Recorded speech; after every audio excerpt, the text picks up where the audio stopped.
In prominence and intensity the past few years with the success of Colorado State. Number 24 team in the nation, the Rams, taking on Colorado today. And hi, everybody. I'm Terry Gannon, along with former Denver Bronco Reggie Rivers. And Reggie, what Sonny Lubick has been able to do in Fort Collins is nothing short of amazing. Last year, 10-2, the win in the Liberty Bowl, but now a major question mark at the quarterback position. He's going to have sophomore quarterback DJ Bush starting for the very first time. And he doesn't have much experience, but the coaches really like his mobility, his accuracy, and his decision-making. And although he's going to be nervous today, he's going to have wide eyes, those have to settle down and get ready to play. On the other side of the ball, CU has Craig Oaks at quarterback. And Craig Oaks has a guy who's come on. He's got the starting job last year and found his way to the lead of it and has become the leader of this team. And now he comes back and has to find a way to get the victory this year. And the loss last week to Fresno State to open up the season, you cannot overstate the importance of this game for Gary Barnett. He's been under a lot of heat this week in Boulder. Doesn't want to go 2 consecutive seasons 0-2. That hasn't happened since 1979. The series record, Colorado has dominated, but Colorado State has won the last 2. The Rams and the Buffaloes next in Denver.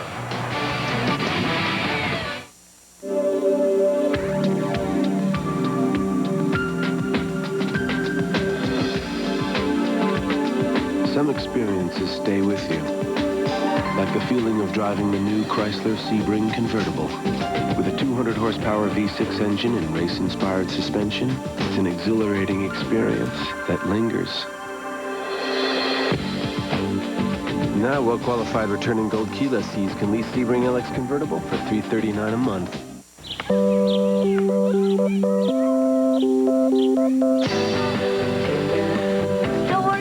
For men, every morning it's the same routine. The desperate search for a way to relieve the pain after shaving. Bye, babe. There's a better way to soothe your skin. New Nivea for Men Aftershave Balm is an advanced blend of moisturizers and vitamins that soothe and actually improve your skin. Nivea Aftershave Balm. More evolved skincare. To get my shoes. Get your shoes. Forgot mine. Hello. You're not a real flight attendant, are you? I'm a thief, Johnny. Just like you. You broke into my room. You broke into my room, too. That's only because I never sleep with strangers. I want $50,000 in cash and a cold beer now. That hurts. In the movies, it doesn't look like it hurts, but that hurts. I don't like being shot at. I don't like shooting. I like that. I don't like that. You can tell a lot about a woman by her undies. I'm not wearing any, so if you want to know something, ask. I like your pajamas. Shut up, Johnny. Okay. Got it. Don't look now, but I think we're being followed. I say don't look now. What's the very first thing you do? You look.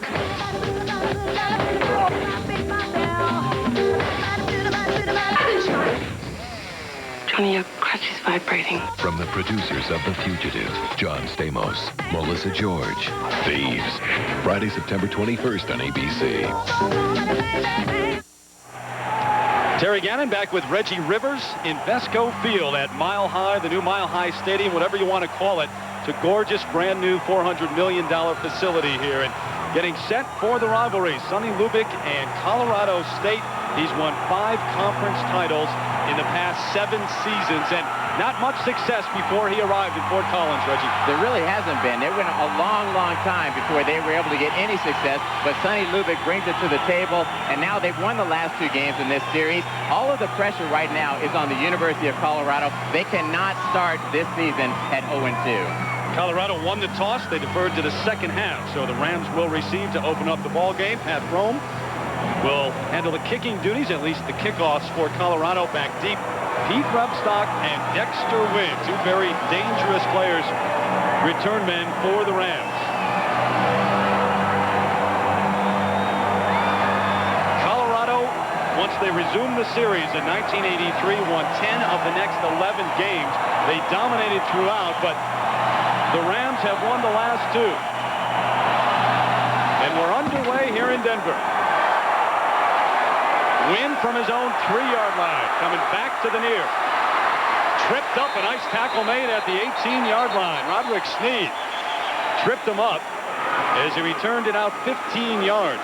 DJ Bush getting the start here. We talked to him last night. He didn't have any kind of false bravado, any arrogance about him. But he said, you know, I know I'm going to be under here. I know it's a new stadium. I know that it's a huge game, but I think I'm going to be okay. And I think what Coach told him is you don't have to go out and be the hero. All you need to do is go out, be solid, don't make mistakes, and that's what he's going to focus on doing today. They're banged up at the tailback spot. We'll get to that more in just a moment. But here comes Henry Childs, the transfer from Kansas, across the 20 to the 21-yard line. He gets the first carry of the game. And the starting lineups, the offensive line for Colorado State, Showett has had a chronic back injury, and that's the only question mark in that line. Dreyer, the only man who did not start last season. It's an experienced offensive line. Dreesen, they love him as a young kid. Ochoa, one of the best tight ends around. Rebstock, the big play man. And Dallas Davis, after being out last year, only played 2 games because of the injury. He is back, and he's awfully fast. Play action on second down out to Dreesen, and he drops it. So Joel Dreesen, the redshirt freshman from Fort Morgan, Colorado. The coaches love him, but he drops his first pass. Defense for Colorado, Tyler Brayton, Justin Bannon, probably the best, if not defensive lineman, maybe the best defensive player for the Buffs. Tufts, Sykes, and Walruse. Jay-Sean Sykes had the great sophomore year. Not a great junior year, but had a terrific game last week. Strickland, Robinson, Lewis, and Jackson. Michael Lewis awfully good at the strong safety. 3rd and 9 now on the opening drive for Colorado State. And there's contact. That was Bannon. Just as we sing his praises, he comes across and makes contact. Well, you know, you get to the first kind of little minor pressure situation in the game. A 3rd down there. Prior to the snap. Offside. On the defense. 5-yard penalty. Repeat 3rd down. Steve Juszczyk and his crew working this game. Steve from Broomfield, Colorado, not far from Denver. Yeah, Colorado's thinking they can go 3 and out here, so he gets a little bit anxious. They still have an opportunity. This would be a big, big play for Colorado if they can stop him here. So 3rd and 4. Childs the lone setback. Straight drop. He almost slipped. And this one picked off. Strickland has it. He's going to get to the end zone. Donald Strickland with the interception, bringing it back 30 yards.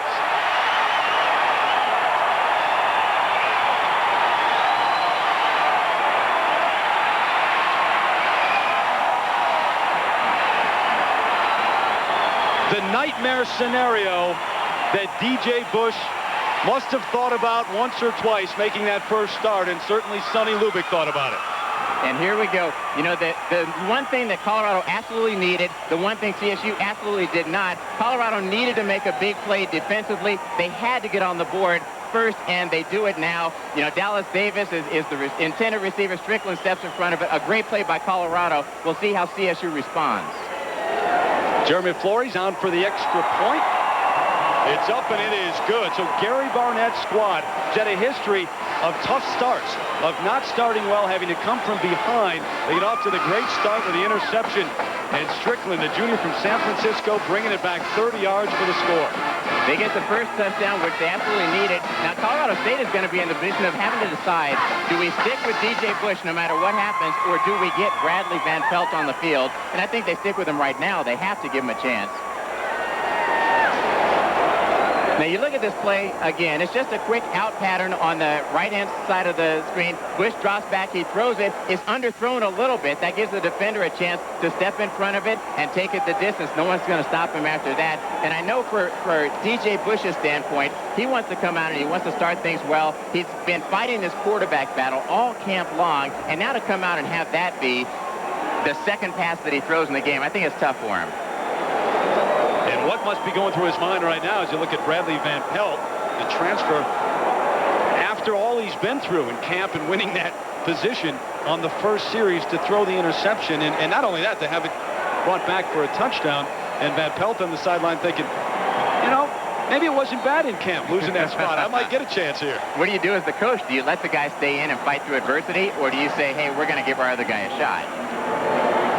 Well, Rebstock and Wynn back deep as they were just a moment ago. And Reggie, we'll find out in just a moment what Sonny Lubick decides. You got to believe that for the sake of his confidence, you bring him back in. Yes, I think you bring him back in at least one series. He settles down. He does good in this next series. He'll be fine. Rome's kick this time sailing out of the end zone. They'll bring it out to the 20. And DJ Bush will get another shot at this Colorado defense. But what an open, Colorado starts the other way last time. When we talked to these coaches for Colorado, they said they really want to be balanced offensively, 50-50. All that gets thrown out the window when you get behind because you have to start passing a lot. Really important for the defense to come out, set the tone early, get the first score on the board, and get Colorado in the position where they can kind of control things a little bit.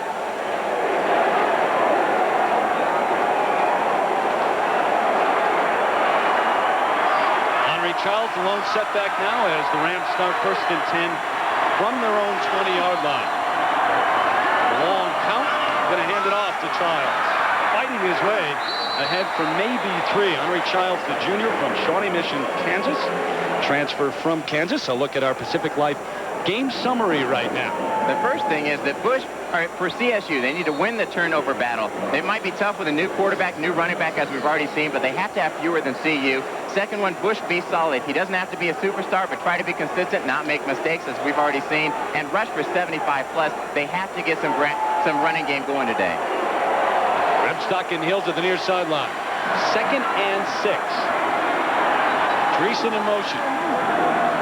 Childs straight up the middle, had a hole initially, but that closed quickly. Across the 25 to the 26.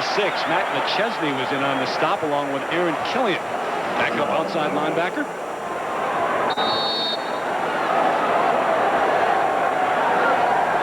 That'll bring up 3rd and a long 3. And we just have gotten word that Jayshon Sykes, the inside linebacker for Colorado, is on the sideline. They're checking out his ankle. He got banged up on that previous series, excuse me. 3rd and 3. Play action. Bush throws. Got Dreesen, his tight end, across the 30. Close to a first down, but what a tackle by Michael Lewis. And this is going to be close. It looks from here as if they got the first down. And I was interested in that series of plays right there. If I was Coach Lubick, I might have tried to get him a throw on 1st or 2nd down rather than waiting till 3rd down and have his next throw after the interception be a high-pressure one. But Bush responds well to that and gets the first down. Good high percentage play, though. Yes, it is. The tight end across. They did get the first down. Joey Kapari in motion. Henry Childs, the carry. Good yardage, fighting his way up to the 37-yard line.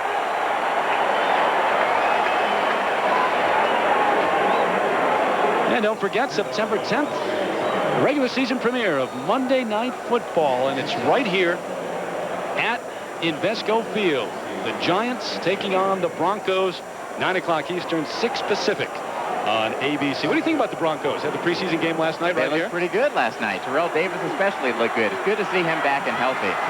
Yeah, the questions at running back, who's going to play, who's not going to play, maybe those answered last night here. 2nd and 4 now for the Rams. Straight drop, plenty of time, and he underthrew Jose Ochoa, his big tight end.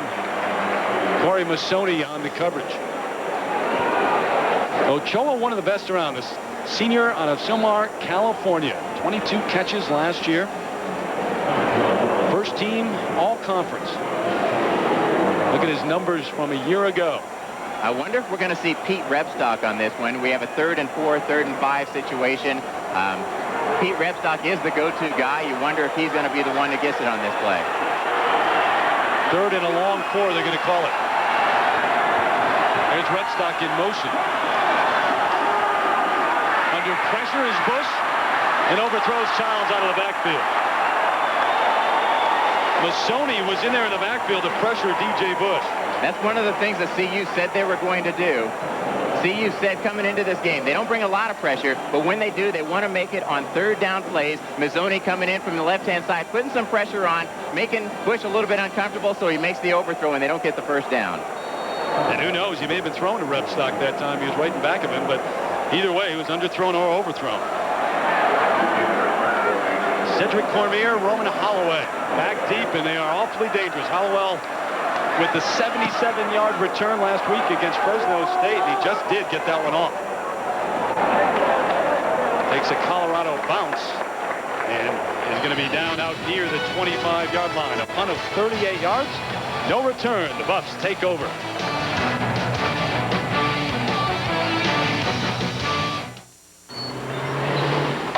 Jerry. Jerry. Jerry. Dominic. Jerry.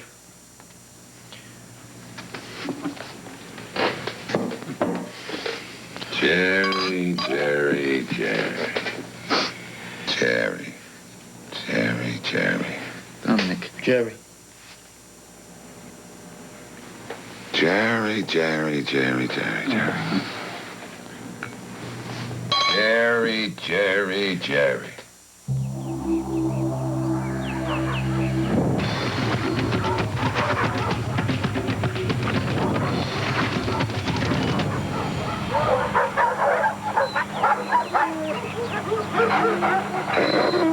Chrysler Town and Country, re-engineered and redesigned with over 80 available safety and security features. Drive one and see why it's the best minivan ever.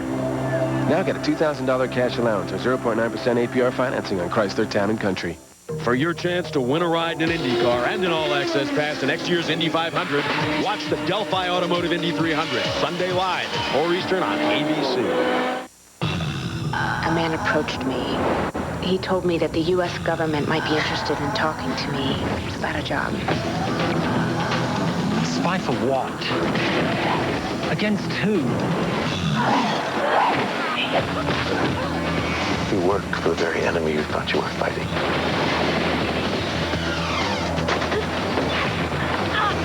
Hey, guys. Alias, Sunday, September 30th, 9/8 Central on ABC. Sophomore Craig Oaks at the helm as Colorado takes over 1st and 10 at their own 25-yard line. The numbers last week saw them there against Fresno State, but the critical turnover late. The give to Chris Brown on 1st down out across the 25 to the 28-yard line. Brown, the sophomore out of Naperville, Illinois, getting the start because Marcus Houston is out with the injury. And the starting lineups for Colorado, an experienced offensive line and very quick. Andre Girard, no doubt about it, he will play on Sunday afternoons in the NFL. And the backs and receivers, Graham, one of the go-to guys at the tight end spot, and of course John Minardi, the guy they go to in critical situations. Brown, a big hole up the middle this time, out to the 38 and a 1st down. Good block by Justin Bates, the left offensive tackle, a gain of 10.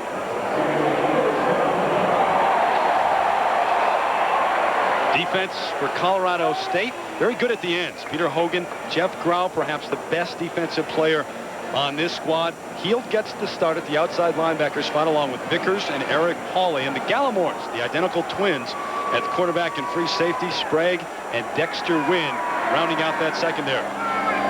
1st and 10 for the Buffs. Brown along the right side, and this is exactly what Gary Barnett wanted to do, to open up perhaps with a lead and be able to run the football, Reggie. It's very easy to be committed to running the ball when you have a lead, even if it's only a 7-point lead early in the 1st quarter. But that's what Gary Barnett wanted to do. They want to be balanced 50-50 at the end of the game. But getting the lead gives them a chance to control the clock a little bit, control the pace of the game. Gary Barnett's offense last week, only 66 yards rushing. But, of course, much of that because they were having to come from behind. Over the middle, complete, got another 1st down for the Buffaloes. The big tight end, Daniel Graham, with the catch. 33 catches a year ago for Graham. A lot of people compare him to Shannon Sharp in the speed that he has, the catching ability, the blocking ability. He could have declared himself eligible for the draft this year, decided to come back and play his senior season at CU. And now CSU is in the position of they have to stop this drive. Can't let CU march it down the field. Have to get the momentum back. Gain of 7. They move the chains after that. Craig Oaks setting the in. Bobby Purify in, gets the carry, and down to the 40-yard line. He's near another 1st down. So you've got Chris Brown getting the start, but Bobby Purify, the sophomore of Colorado Springs, another man who will fill that spot at the tailback position for Colorado today. Watch the blocking here on the left-hand side of your screen. How the guys just get faced up, squared up, boom, knock him out, and then he breaks the tackle, which is a good job on his part. You expect a running back to break one, but just nice movement all around by the offensive line and the whole team on Colorado's side. Marcus Houston out with a groin injury. They did an MRI earlier this week, and he does have a torn upper thigh muscle. Here's Oaks to throw on 1st down, complete inside the 35 to the 34, and he's got Derek McCoy, the sophomore out of Thornton, Colorado. CSU has got to find a way to do one thing right now. They've got to stop one play, whether it's one incomplete pass, whether it's one tackle for no gain, something. Right now, CSU has not had a negative play. Gain of 6. McCoy with the catch as you look at some of the scores from around the country. But how impressive has this offense been so far in this first drive? Chris Brown now in at the tailback spot. He'll get the carry straight ahead and powers his way down to the 30, close to another first down. Now, for all the talk that we've had this week about how this series has changed, this is the 73rd meeting of these two teams. Colorado has won 53 of them. CSU won the last 2. This game, the way it's setting up right here, looks like the traditional matchup between CU and CSU. Well, if you go around the country, as much as Sonny Lubick has changed things for Colorado State as the 3rd and 1 comes up right now, I mean, Colorado plays in the Big 12, and your conference gets your respect up straight ahead for the first down across the 30. And they will move the chains once again, yes. But to go back to that a moment, recruiting always comes up in a rivalry like this, Reggie, in-state recruiting. And you got to believe, even with the success Colorado State has had, Colorado doesn't take a back seat to anybody in this state recruiting-wise. Yeah, Colorado is always going to be perceived as the big school where they get the best players and they have the best coaches, they have the best facilities, best of everything. CSU has changed that a little bit in the past few years. Play action, Oaks to throw. He's got Brandon Drum, his fullback, out of the backfield. And knocked out of bounds inside the 25 by Dexter Wynn. Now look at how the two schools have done in the state of Colorado. You look at the left-hand column, CSU always consistent, 49, 47, 47. That's the number of players they have on their roster from Colorado. CSU, when Barnett got here in 2000, or 99 rather, he started recruiting more heavily in the state. Now they have 43 guys from the state here. Yeah, they had gone national in terms of their recruiting, and Gary Barnett came in and said, I want to focus on the kids in Colorado and then go elsewhere. Chris Brown breaks one tackle and may have another first down. He should have. But this ground game for Colorado has been extremely impressive so far. A gain of 8 for Brown. Fresno State last week was able to shut down Colorado's ground game early, which then the turnovers got them behind. They had to pass it, so we didn't really get a chance to look at Colorado's ground game. They obviously are very talented up front, doing a good job of moving it, and CSU right now desperately needs to make a play defensively. Bobby Purify in for Chris Brown, who was shaken up on that last play. 1st and 10, John Minardi in motion. Purify, a huge hole. The cutback, he's still up. Bobby Purify to the near sideline, to the end zone. Touchdown, Colorado.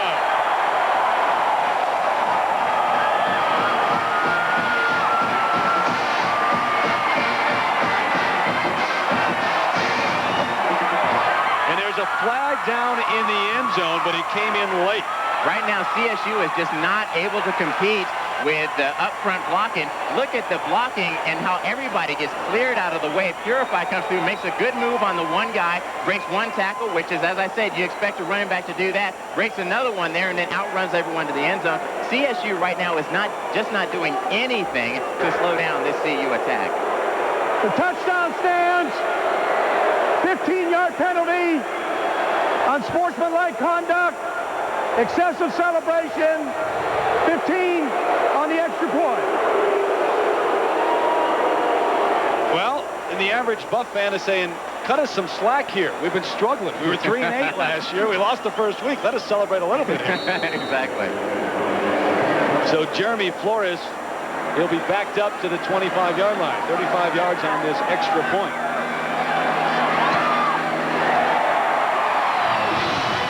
No problem. The interception return and the 18-yard run by Bobby Purify. The Buffs are rolling early.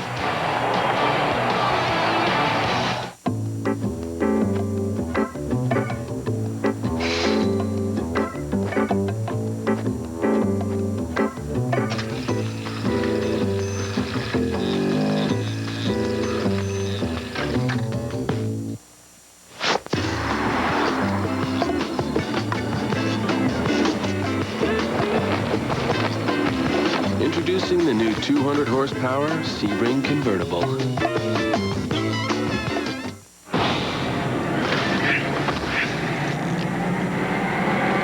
Now that's really interesting. the key.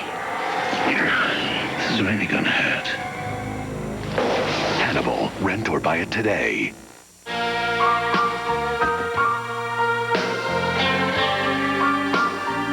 It's not for sale. No. Some things are just too good to let go of. That's why there's Valvoline Max Life, the first motor oil formulated for higher mileage engines. Max Life conditions use seals to help prevent leaks and helps you hold on to your car for a long, long time. Don't even think about it. Valvoline Max Life. And for a simple way to keep your tires looking great, use Eagle One Wet Tire Shine. I was heading for the beginner's trail when it hit me. My sore muscles were telling me where to ride. Time to switch to Advil. It's strong enough to let me control the pain, even on Suicide Hill. Take Advil and take control. Another look at the touchdown play. Purify just doesn't get touched by anybody coming through the line, then breaks the one tackle that he has to and outruns everyone to the end zone. Right now, Colorado is untouchable by CSU. They are just doing everything right. CSU has not yet done anything right. You know, emotion plays such a large role, especially in college football. And the early, well, they were down early against Fresno State last week. As you look at Rebstock and Wynn back deep to receive this kickoff. And I think emotionally they were just drained at some point. Man, a nice comeback, almost one. But then Jay-Sean Sykes called a players-only meeting early in the week and said, guys, we cannot let this happen again. And Gary Barnett said, we can't let Fresno State beat us twice. And emotionally, Colorado much better off early on in this one. Fromm's kick sails out of the end zone. Once again, they'll bring it out to the 20. The ABC Sports presentation of college football brought to you by Chrysler. We're reinventing the passion for driving. Pacific Life, annuities, insurance, investments. Discover the power of Pacific Life. And Circuit City, we know how you feel. That's why we're here. We're with you. Well, Jay-Sean Sykes is back on the field. He was off for a little while. Looked like he had an ankle injury, but now he's back on the field. Sykes with 13 tackles last week and a sack against Fresno State. Bush to throw. Through a crowd and through the hands of Jose Ochoa, his tight end. We go to Times Square Stadium and check in right now with John Saunders. Terry with the Coors Light update. Miami of Ohio at Michigan. John Navarre hooks up with Marquise Walker. 39 yards downfield. A great catch. Brings it down to the 2. 3 plays later, they go in to score 7-0 Wolverines. Terry. All right, John, thank you. John and Terry will keep us updated throughout the day from New York on the action in college football. 2nd and 10. Omri Childs trying to get outside, but run out of bounds by Jay-Sean Sykes. You get a look at the speed of the middle linebacker. It doesn't look like he's slowed down by that ankle at all. You know, he had a phenomenal game last week in the loss. And here's another guy who could have declared himself eligible for the draft, came back for this season. He has incredible speed. You watch him as he runs around the field. He sees the play and just, boom, takes off and sprints toward it, and you're not going to outrun him to the outside. Makes the play on the sideline, and he'll make a lot of plays today. Gary Barnett called it his best game as a Colorado Buffalo last week against Fresno State. The defensive coordinators didn't want to go that far. They think he's going to be so good, they don't want to limit him. Bush to throw to the near sideline. Almost picked off. Great coverage. Joey Kapari, the intended receiver, but it was broken up nicely by Roderick Sneed. In Vesco Field at Mile High here in Denver, a gorgeous Labor Day weekend. Terry Gannon along with Reggie Rivers, 14-0 Colorado. It has been all Buffs so far. The 30-yard interception and return early in the game by Donald Strickland got them going, and then Bobby Purify an 18-yard run, and that's where we are right now.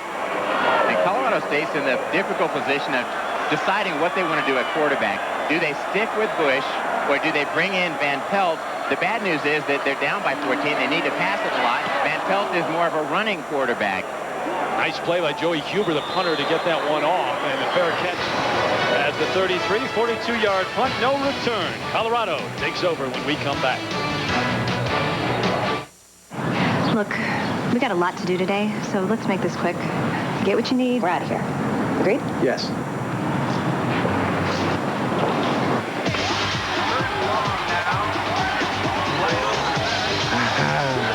Kevin! We know how you feel. And that's why you can shop online and pick up at a nearby store the same day. Or we'll ship to you. Circuit City. We're with you. I think that went really well.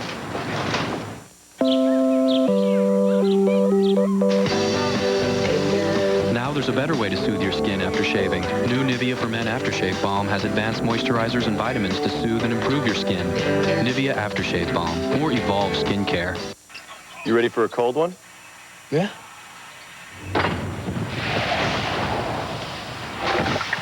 It's cold.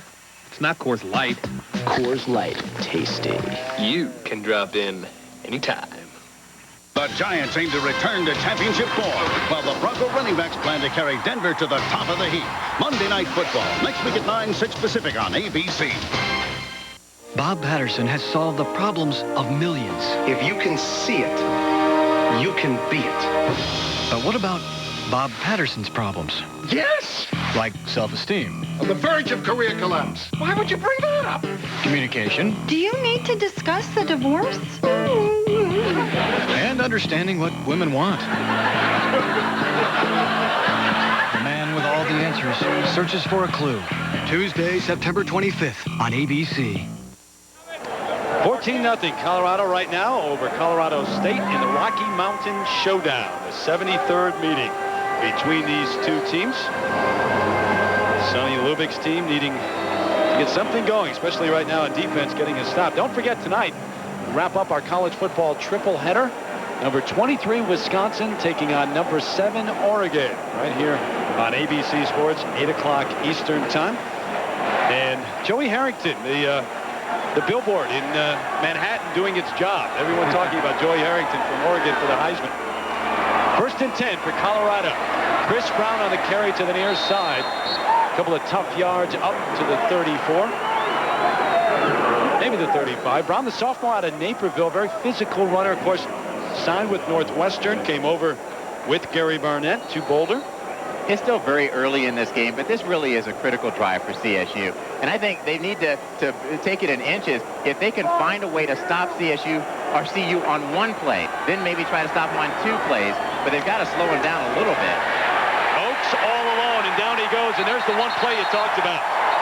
Patrick Goodpaster, the redshirt freshman out of Harbor City, California, got there first. And that's what they need. They need something to rally around. Something to say that, hey, we're doing a good job. They come on the rush here. You got 3 guys beating their blockers at the point of attack to get in to put pressure on Oaks, and he has no time to do anything. They get the sack. Now they have something to grab onto and say, okay, we can make some plays against Colorado. Let's see if we can make another one. Goodpaster's had the Achilles problem the last week or so. Was out a couple of practices. Some concern as to whether he could go. But a loss of 8 with that sack. It brings up 3rd and 16.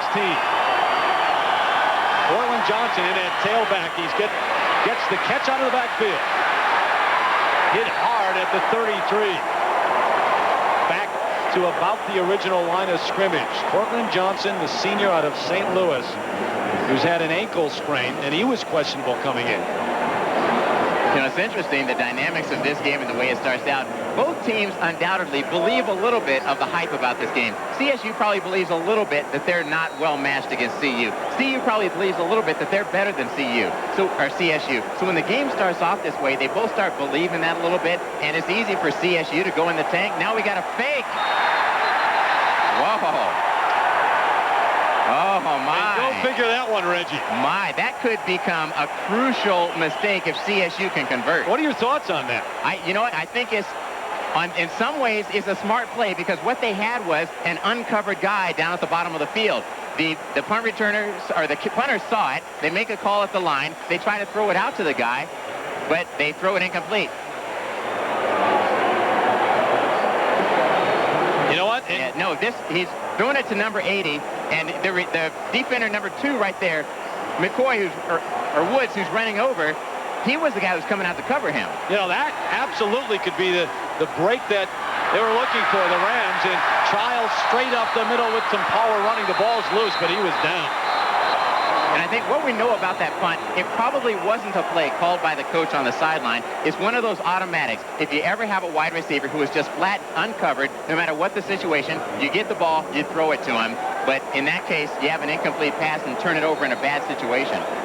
And yeah, you've got to know situation at that point too, time and clock and what the game has been to that point. 14-0, you're Colorado. You've been moving the football. You got to punt it away, fine. But now just a huge break for Colorado State. Henry Childs up the middle, inside the 25, and close to a first down. He should have it. So Colorado State now they have the big sack that sets this up. 2 plays later, they force them to punt. They get the mistake that CU makes, and now they have a chance to put points on the board and make it 14-7 like none of this other stuff ever happened.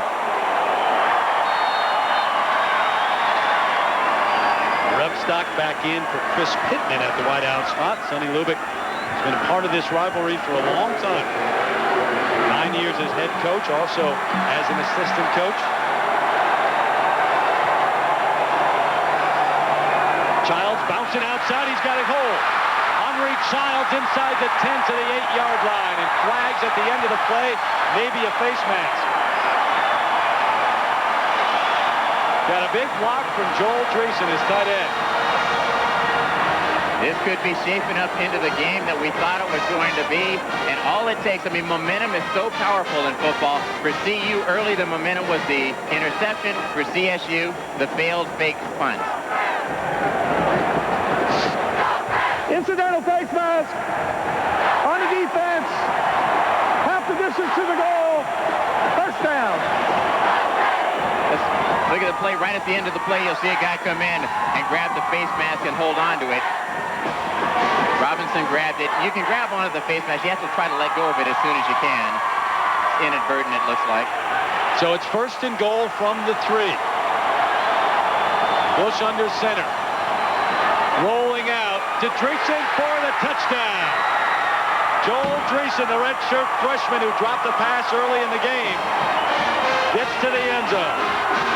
And Joel Dreesen doubles up. He had a great block on the play right before that. Now catches the pass to score the touchdown.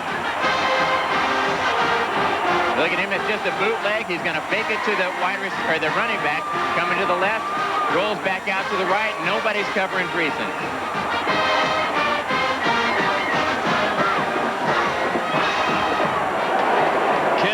The senior out of Burlington, Colorado, on for the extra point.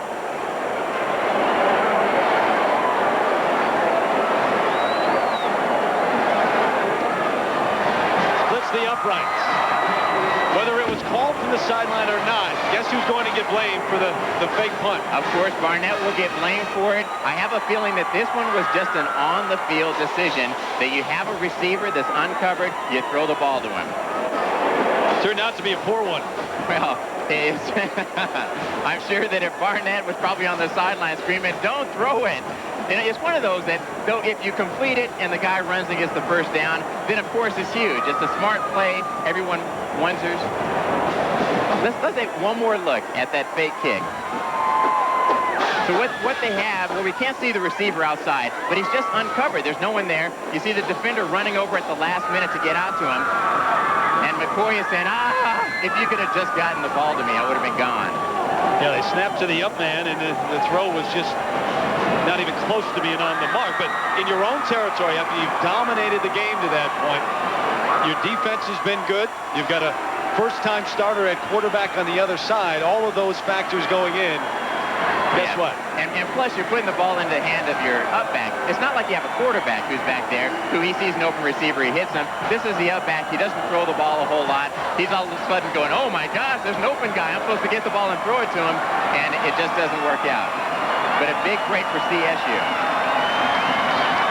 Jeff Babcock, the redshirt freshman out of Tampa. Going to kick it deep to Roman Hollowell and Clyde Sorrell.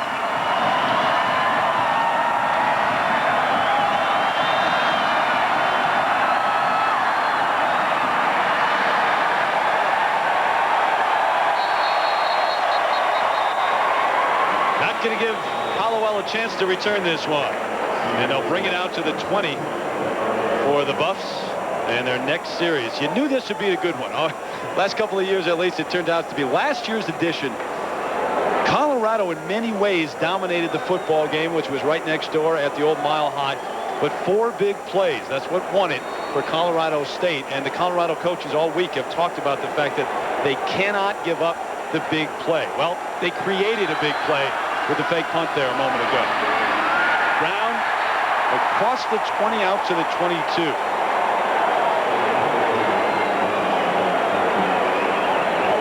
A rivalry that has grown in stature and certainly in intensity the last couple of years, and that is, of course, because of the success that Colorado State has had. If Colorado still dominated, yeah, probably be in the same situation. Yeah, there might be 20,000 people here instead of 70-some-odd thousand. Oaks 4 for 4 for 25 yards so far. They've kept it on the ground for the most part. Rams showing blitz. They pick it up out to McCoy, and it's underthrown. And we mentioned Sonny Lubick has been a part of this rivalry for a long time. We asked him to describe the transformation, what this rivalry has become in his mind. Remember our first game that we played in Boulder. The score was 21-0, and I looked at the clock, and there were still 7 minutes left in the first quarter. And I'm thinking 21, that's 84 plus. You know, as far as I could figure, I was hanging on. But it seemed like ever since that ball game, we went and played them a couple other times after that, played some very close games, and especially having won the last two, the preparation was, you know, yeah, I think we can do this, and we'll do that. Now our team we're getting a little pressure on us, kind of like we're expected to win. On 3rd and 8, Minardi with a catch over the middle, but he's not going to get enough for the first down. David Vickers, the middle linebacker, hit him as soon as he caught it. The momentum keeps shifting back and forth in this game. Colorado State able to come out, push Colorado 3 and out. So now they got to bring on their punt team again. Maybe they're going with the same strategy, leaving one of the receivers uncovered. Maybe they'll try to throw the pass again. Dallas Davis back deep at his own 25. A dangerous return man. He missed most of last year with the injury. Medical red shirt.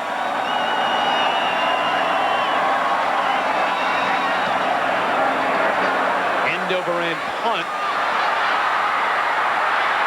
Davis with a move. He gets outside, and he is called down at the 28. The ball is loose, and we'll wait and sort this out. An official threw his hanky at the 28. There's also a penalty marker. I think he threw the beanbag down to show that's where the ball came out. It looked to me like his knee touched the ground and he was down, but the officials didn't blow the whistle and say that he was down. Yeah, it appeared to me that he was down. Look where there's... You get a beanbag and a penalty marker right next to each other. It appears they're going to spot the ball where the second guy picked it up and ended up with it. The hold against Colorado State. 49-yard punt, 10-yard return. Illegal block in the back. On receiving team. 10-yard penalty. On the spot of the foul. First down. See if we can figure this out. And watch as he catches this ball, and he does a good job of making the very first guy miss. And then fighting. Well, the beanbag goes down where he first caught the ball, but now, as he boom, he's down right there. Now another beanbag is going to come into the picture. Well, we don't see it. Yeah, another one. Trust him. Yeah, right there. There's the other beanbag. And so now they were going to spot the ball. It appeared where now this guy went down near the sideline. Beanbags, flags, everyone on the field. In the end, it's 1st and 10 at the 13 for Colorado State. Bush still in the game to give the Childs. Nothing doing. Straight up the middle. Joey Johnson, backup middle linebacker, in on the spot. Eddie Johnson, a guy who really had a good game a week ago. Had 8 tackles against Fresno State. Bannon also in on that stop.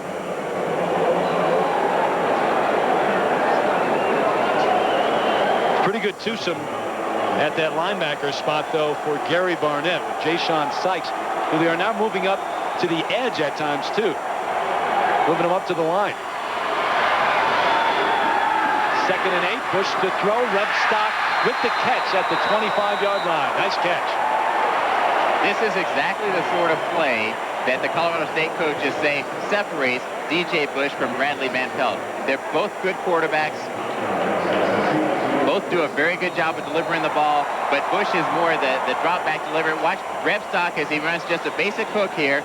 Settles down, ball's low and away from the defender. Very good pass. Rebstock, the senior of Inglewood, Colorado, the 2-year starter. Childs, the carries, popped. As soon as he crosses the line of scrimmage, Justin Bannon hit him hard. Now, when we talked to Sonny Lubick yesterday, the one thing he emphasized was, if we can run the ball, we'll be okay. It was really, that was his sole focus. Well, so far, they really haven't had any success at running the ball. Final seconds ticking off the clock here in the first quarter. Sonny Lubick's club coming back with that touchdown to make it a 14-7 game here in Denver. We'll continue after this message and a word from our ABC stations.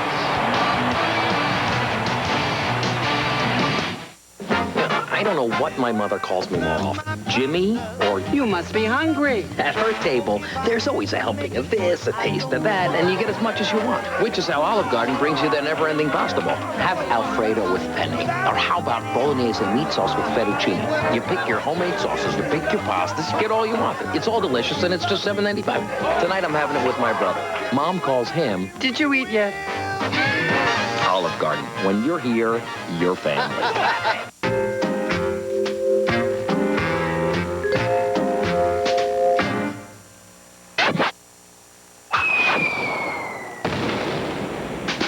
For a great car at a great rate. Call or click Thrifty. Over 17 years ago, the Chrysler minivan was born. A vehicle so revolutionary, it quickly became part of the American landscape. Today, the re-engineered and redesigned Chrysler Voyager continues to define the shape of family travel. Even with innovations like dual sliding doors and over 45 standard safety and security features, it's still the most affordable minivan you can buy. Now get a $2,000 cash allowance or 0.9% APR financing on Chrysler Voyager.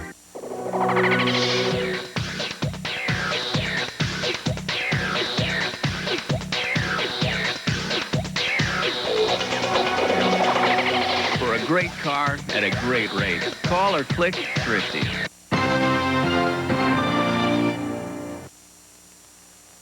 What stirs him is art and music. But what compels him is evil. Is this Clarice? Hello, Clarice. Hannibal, the definitive special edition DVD loaded with extras, including deleted scenes and an alternate ending. Good evening.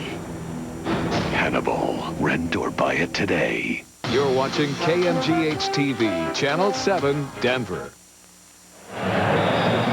About to start the second quarter here at Invesco Field at Mile High in Denver. Terry Gannon along with Reggie Rivers. 14-7 Colorado.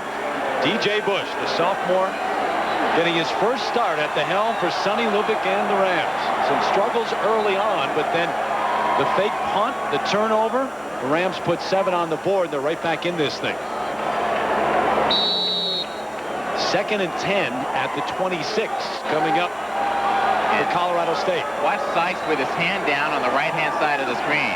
Colorado shows blitz. They bring it, and Rebstock can't hold on. That it wasn't a great pass from DJ Bush through the hands of Pete Rebstock. That ball looked almost like it might have been just barely tipped at the line because it kind of had a weird trajectory as it came out. Got a little bit of pressure on him, did see you, and was able to force him to make a bad pass. So now they have 3rd and 10, which is not a situation you want to be in as an offense. Numbers on Rebstock last year. Eric Hill, number 85, now in at the wideout spot. Bush just 3 of 10 for 19 yards, and that interception returned for a touchdown. Rebstock's got it, though, at midfield. To the 49 of Colorado. Pete Rebstock with the catch. Rebstock is their go-to guy. Last year had 46 catches, and you watch him on this route here.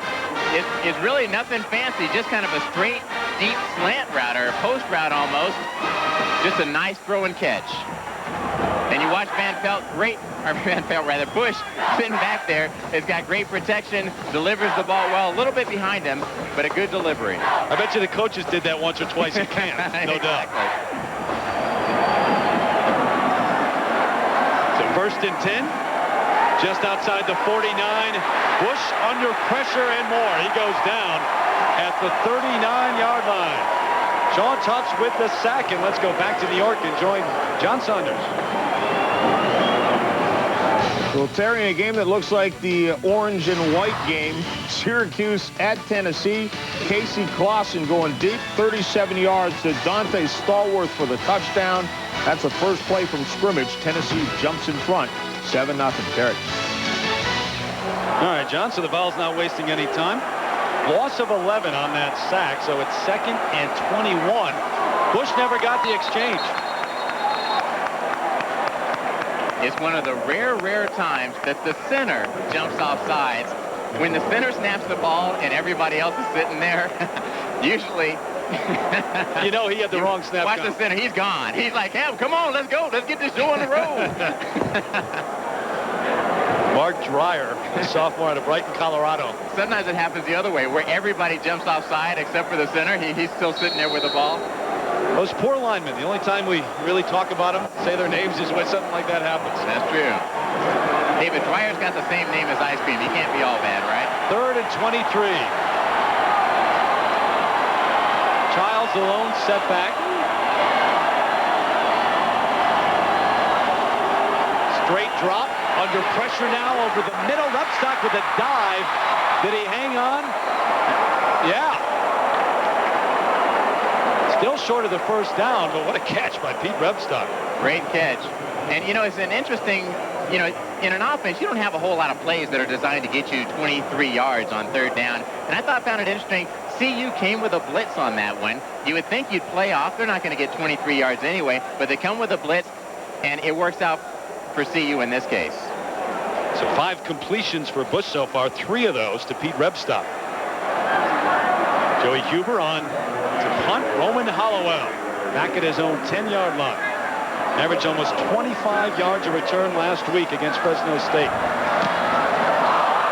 Not going to have a chance to get to this one, at least not without a fair catch.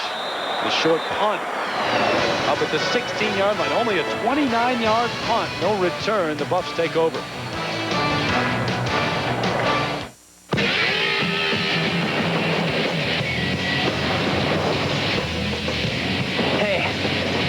Switch? Sure. Introducing the all-new Chevy Avalanche. The only vehicle that switches from an SUV to a pickup. Good idea. Chevy Avalanche. Like a rock. How can you provide for the future of the people who depend on you? With the power of Pacific Life. For over 130 years, Pacific Life has improved the lives of millions with investments, annuities, and insurance. Because careful planning today can help them reach their dreams tomorrow. Discover the power of Pacific Life. Challenge yourself. Expand your limits. Strive to succeed. Without strong support, the road to success in life can be a long and difficult climb. At the University of Colorado, you will learn from the best, and you will realize your own potential. Hi, I'm Betsy Hoffman, president of CU. We're building on our culture of excellence and creating a university without walls. Come join us.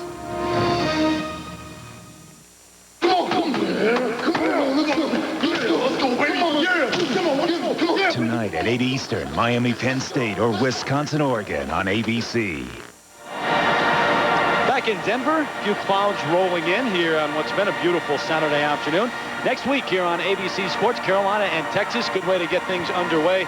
Michigan and Washington, the second game in the triple-header, and then the Irish taking on Nebraska. Had a great game last year in South Bend. Should be another good one this time around.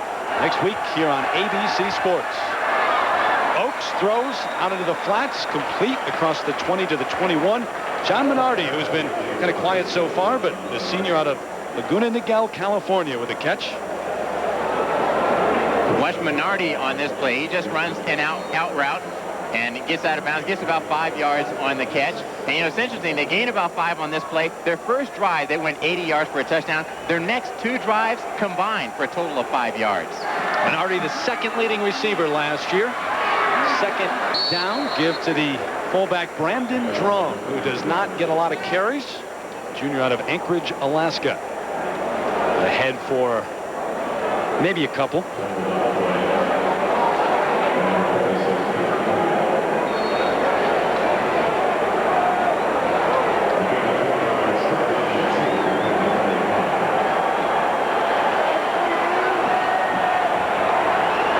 I know it's early, but critical play coming up for Colorado State here defensively.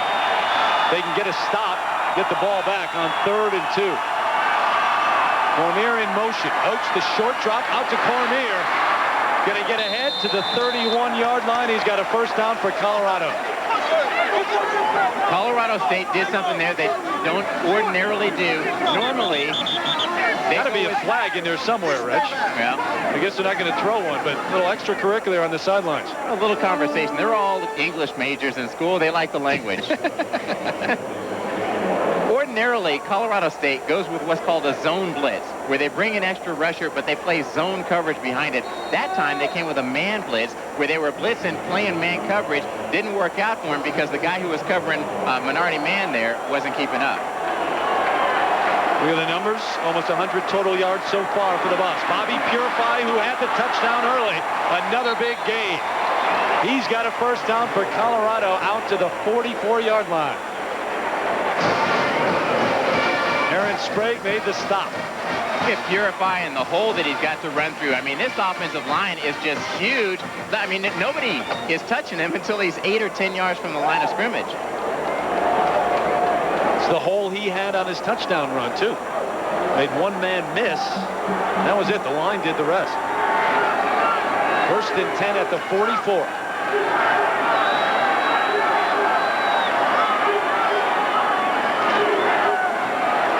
Purify looking for that hole. Not going to find it this time. He's going to lose one. Now time for our Aflac trivia question. Aflac. There you go. Colorado State has won 5 conference titles in the last 7 years. Which school has won more conference titles during that same span? Could it be Southwest Texas State, my alma mater? Well, no. Oh. That's an emphatic no. I'm not sure we've won 5 games in the past 7 years. You're the man around town here, though. I'll tell you what. Here in Denver, best parking spot that I have gotten in years at a college football game, driving up with you.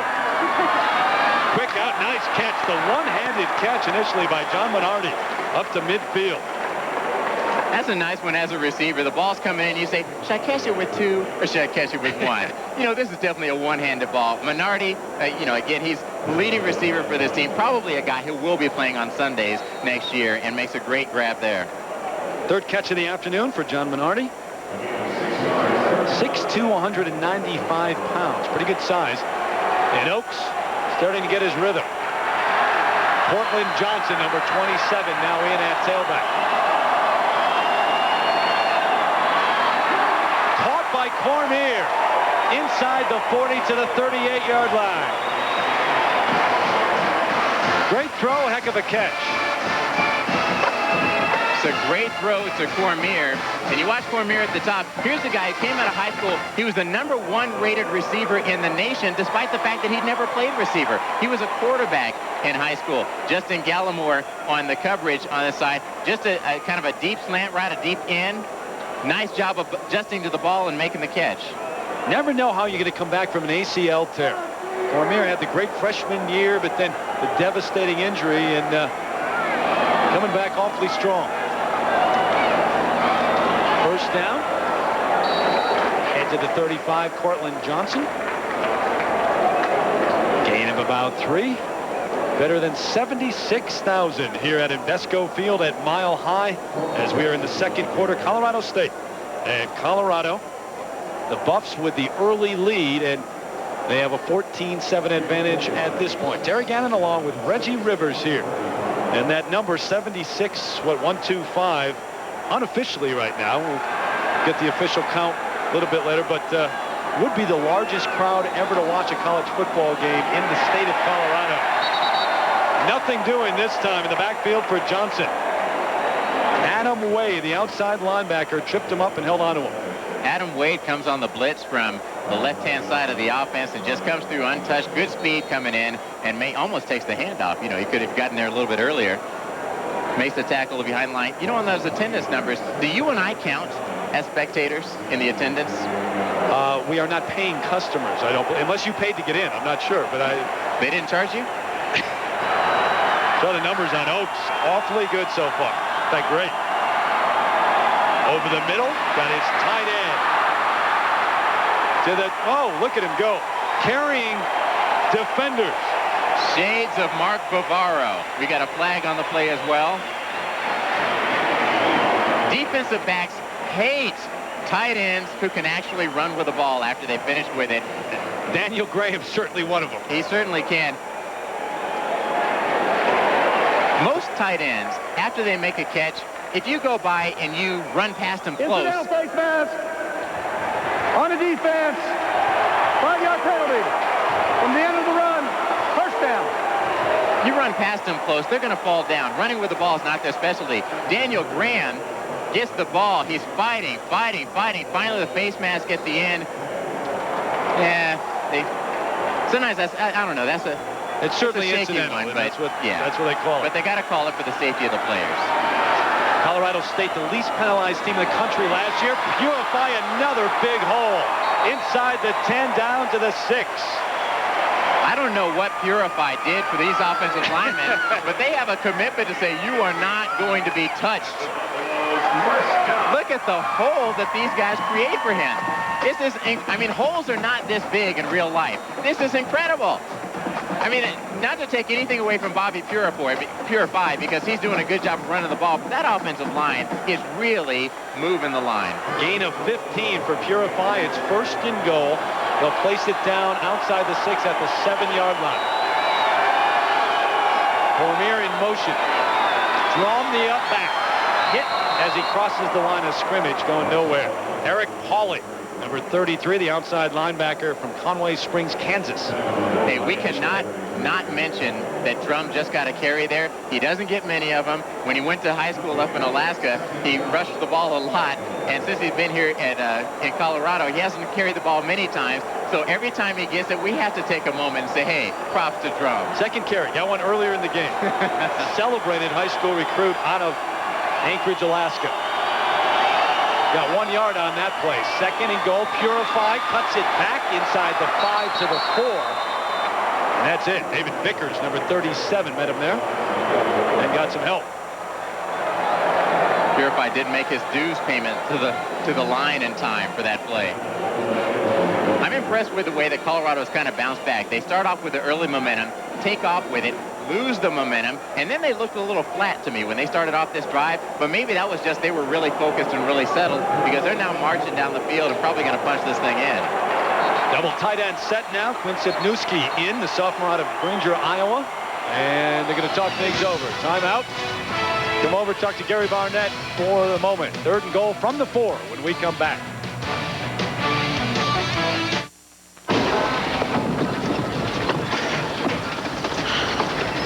Relax, we got supplemental insurance. What are you talking about? If we get injured and miss work, we're covered for things like lost pay and other expenses with this. With what? Plus, they pay you cash. Great, huh? Who does? Aflac. Without it, no insurance is complete. Our son was studying to be a rocket scientist, but now he has a position here in the stadium. Hey, Dad. Son, I'm so proud. How about serving me up one of those frost-brewed Coors Lights? Sure, Dad. But first, there's something I need from you. I know, son. I know your mom told me. I have to show you more affection. You actually need to show me your ID. What? 21 means 21. No ID, no Coors Light. But he's old enough to be your father. Like I haven't heard that one before. It's like the tooth fairy thing all over again.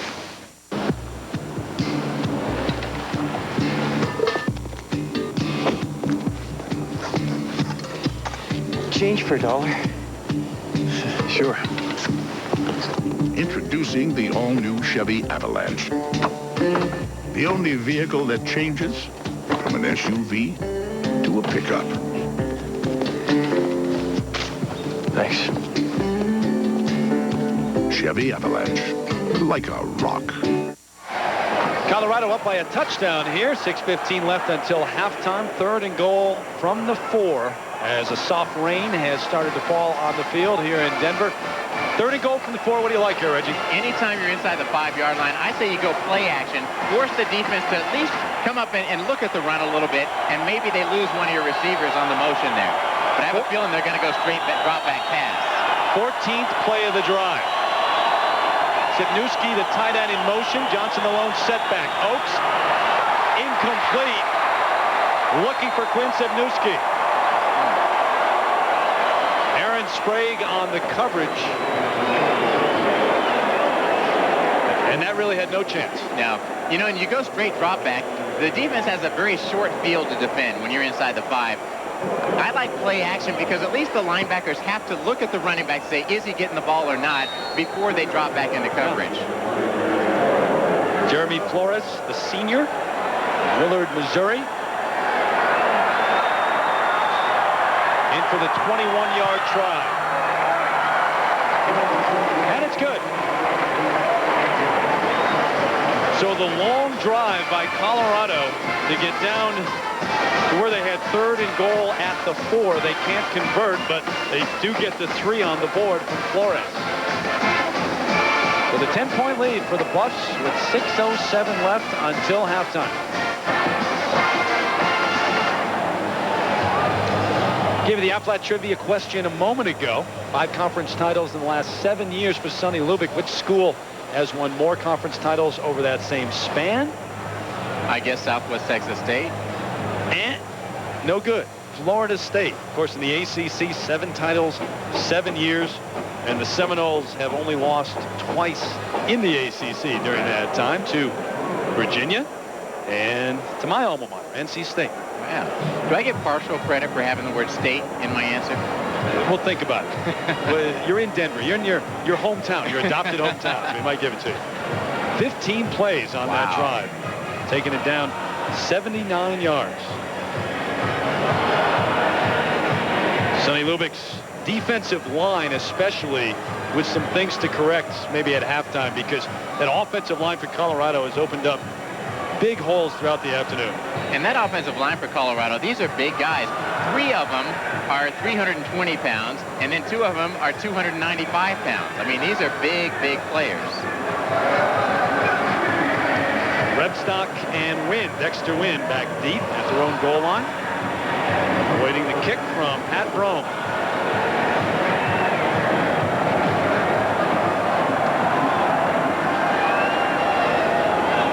Dexter Wynn from his own 3-yard line. The cutback, he's got a seam to the 27, maybe the 28. Had a good look momentarily, but he closed quickly. 25 yards on the return. Well, ABC Sports presentation of college football brought to you by Chevy Trucks, the most dependable, longest-lasting trucks on the road. New Nivea for Men aftershave balm. More evolved skincare. Pepsi One, the first 1-calorie cola that tastes more like a regular Pepsi One. This one's just right. And Aflac, without it, no insurance is complete.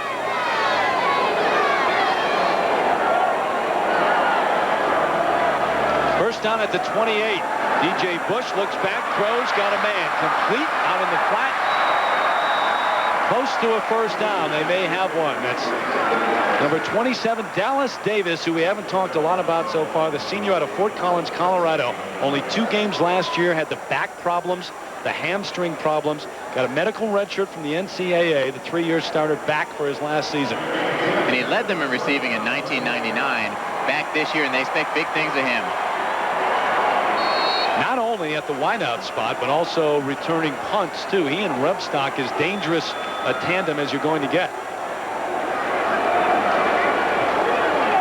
Bush hands it off.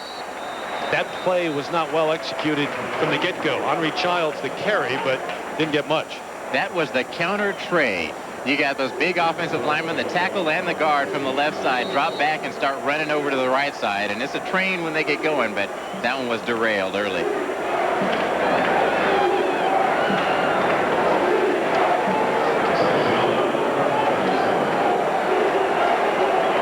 Childs lost a yard, so it's 2nd and 11. Greason in motion. Bush Plenty of time going up top. Contact through the hands of Strickland. Should have been picked off. While we have a moment, let's go to Times Square Stadium in New York and an update on Michigan from John Saunders. Well, Terry, as you know, no team out of the Mid-American Conference has ever gone into the Big House and won. Michigan trying to keep that going, but Ben Roethlisberger, 21 yards to Eddie Tillett. They don't get the point after. Miami, Ohio on the board, only trailing 10-6. Terry. All right, John, the cradle of coaches, Miami of Ohio, testing Michigan at the Big House. 3rd and 11 with 5:02 until halftime.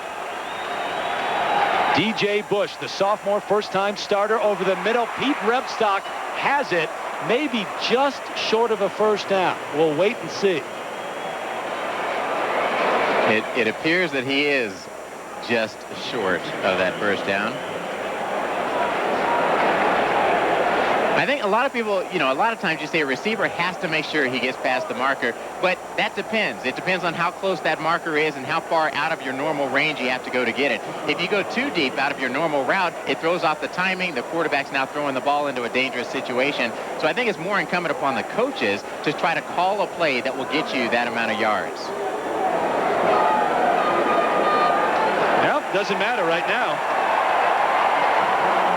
Had enough for the first down. I'll tell you what, the marker on the far sideline may have been off just a little bit because he was off by a lot. He had not made it by that account. So they'll move the chains. Sonny Lubbock's squad trying to get something going here before the half.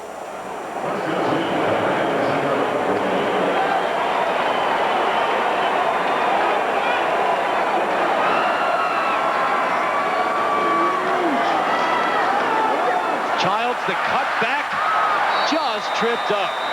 Ball's ahead inside the 45. Donald Strickland got him by one shoe, or he may have been gone. Now don't forget, coming up, Valvoline Halftime Show. At half, John Saunders and Terry Bowden bringing you up to date on all the scores, highlights from college football today, and a preview of tonight's games here on ABC Sports. Valvoline Halftime Show. 4:10 from now. Swoboda, Brad Swoboda, the backup H-back or tight end, hobbling off. 2nd and 3. Bush on the roll. Got Dreesen wide open. Hangs on after he's hit at the 41-yard line. Jay-Sean Sykes hit him hard. 3rd catch of the afternoon for Dreesen, including a touchdown catch earlier. Jay-Sean Sykes is so impressive. I mean, his speed to cover from sideline to sideline. The kid can just run, and this despite hurting his ankle early in the game and being out for a little while. And we said earlier, they're now lining him up on the line a number of times, out on the edge, letting him put some pressure on the quarterback. A lot of linebackers don't like to do that, but he relishes that. He loves to do it. Childs, tough running. Ahead for 3 to the 37. Most linebackers, Jay-Sean Sykes is 230 pounds. Most guys, you say, hey, we want you to line up against a 320-pounder. Yeah. They're not excited about it. Yeah. But they say that Jay-Sean loves it, loves getting down there and doing that. 6'3", 230-pounder from L.A. Numbers last year, not as good as his numbers the previous season, and he will tell you that. Really wanted to come back strong, and this is last year. Pressure on Bush, gets it away. Complete, but not going anywhere. Wrapped up right at the 40-yard line. Phil Jackson on the hit. He just crushed Joey Capari as soon as he got the ball. Pacific Life Game Summary coming your way right now. Take a look at what has happened in terms of total yards. Colorado with almost 160 total yards. But more importantly, maybe the 89-70 ratio, very close there. Yeah, close to what they wanted. They wanted to be 50-50 run pass, and they're achieving that. 2:25 and counting here until half. 3rd and a long 9 coming up for the Rams. And movement on the right side.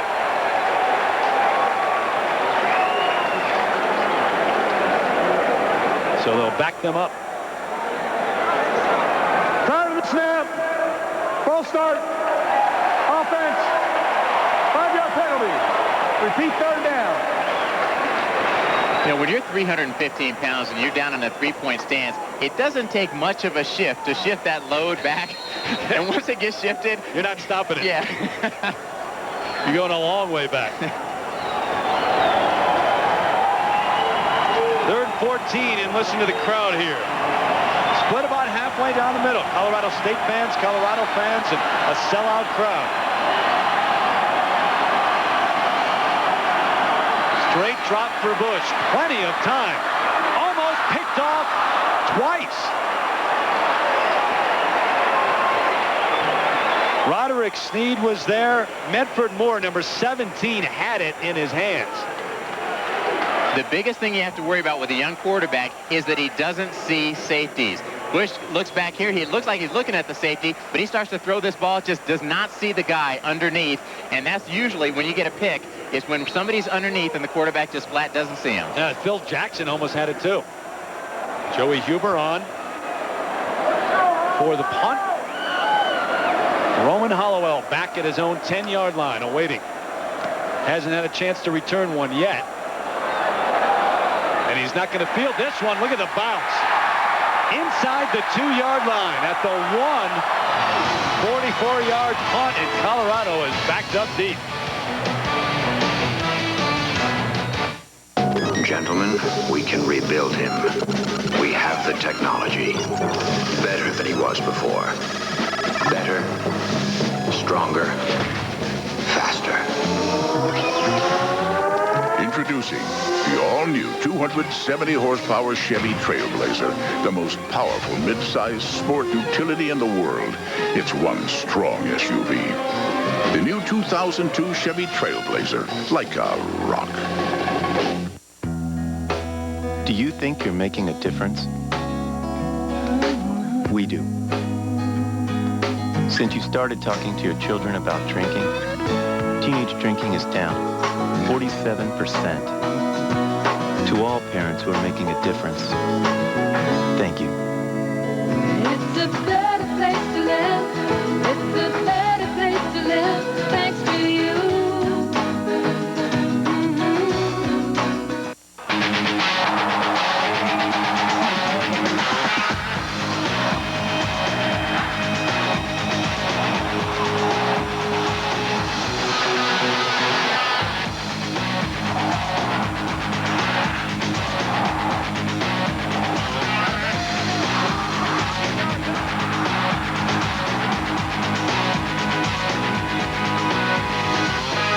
Big 12 Conference, pursuing victory with honor.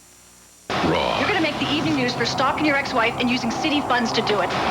You're real. You taught me. From the creator of NYPD Blue, Philly, ABC Tuesday, September 18th. Now, last week, Roman Hollowell made a mistake, fielded a punt at the 1-yard line. This time, if he's not going to catch it, I think he should lead the guys away from it. Instead of faking it right where the ball's going to go so they can recover it, lead them to one side or another away from where the ball's going. And now critical for Colorado not to make a mistake. The mistake on the fake punt is what led to the Colorado State touchdown. Tough running ahead to, how about the 3 is Chris Brown, number 22. But with 1:28 and counting until the half, Gary Barnett just wants to get to the house with a 10-point lead.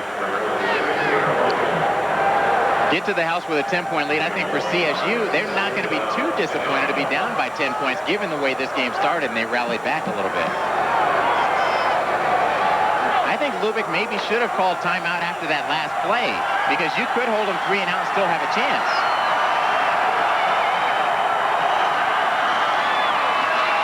Down across the 5 up to the 7-yard line. Now you've got 54 seconds, and time is called. Eric Hawley made the stop, so Sonny Lubick now calling that timeout.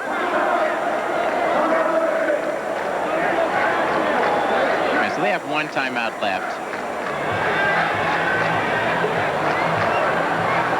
And what do you think you do at CU? Do you just concede this point and say, you know what, we're going to run another play and punt the ball to you and see what you can do, or do you try to get the first down? Well, I'm not sure that you can risk throwing at this point that deep in your own territory, but we'll see. What do you think? It's a tough call. I mean, on the one hand, if you get another first down, you can run out the clock. Don't give them another shot at all. if you don't get a, obviously the danger of throwing a pass, it could get tipped, it could get picked off, it could, it could be incomplete. And now the ball right now is on the 6-yard line. If it's incomplete, you're punting from there. Your punter's got his foot on the back line. So maybe you just run the ball, try to give your punter a little bit more room and say, we're going to punt this away and see if our defense can hold them. It's the old line. 3 things can happen when you throw the ball. 2 of them are bad. Yeah, that's true. Got to give DJ Bush some credit here in the first half. The way he started the game, throwing an interception for the touchdown on the first series as a starting quarterback. He's come back, kept his composure, kept them in the game.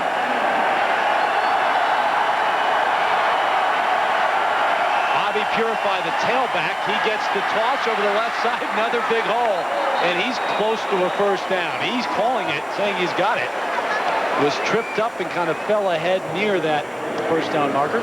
Or what you can do, you can pitch the ball to Bobby Purify, tell the offensive line to do what they've been doing, and go ahead and get the first down. Must have some kind of deal with that offensive line. They've opened up some gaps. They're getting paid under the table somehow. Purify's been able to run at will so far in the first half and had that 18-yard touchdown run in the first quarter. So 30 seconds and counting now until halftime. Brandon Drum, the fullback, getting the call. Drum. He's the man, Brandon Drum. Is that his 3rd carry? 3rd carry of the game. He's a superstar. Bobby Purify, by the way, 7 carries for 65 yards here in the first half. And that's going to be it here in the first half in Denver. 17-7 your score at the half. Valvoline halftime show coming up right after this message and a word from our ABC station.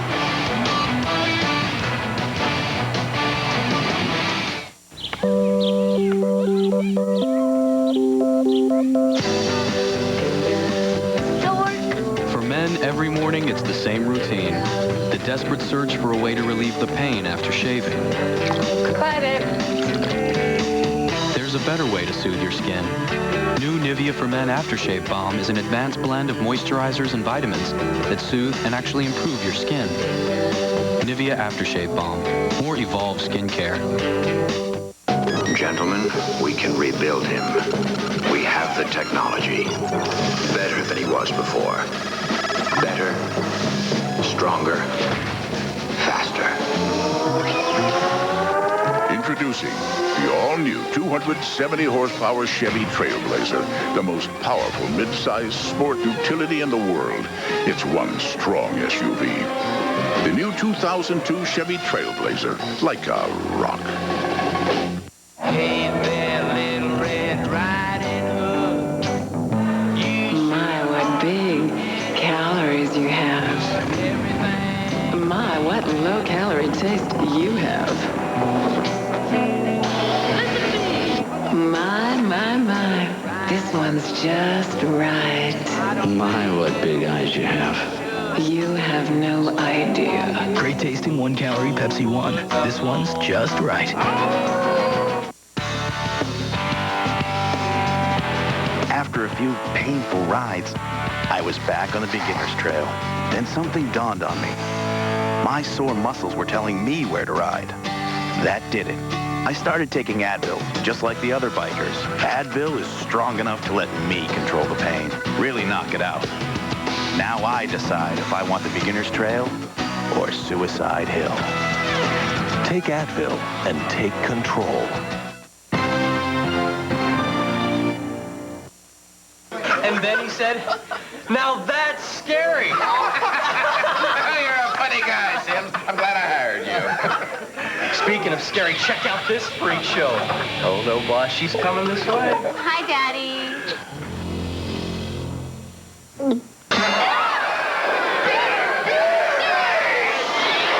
Don't be a victim of bitter beer. Drink Keystone. America's never bitter beer. You think she's scary? You ought to see her mother. Keystone, always smooth, never bitter. Call us with your nomination for our 7 Everyday Hero.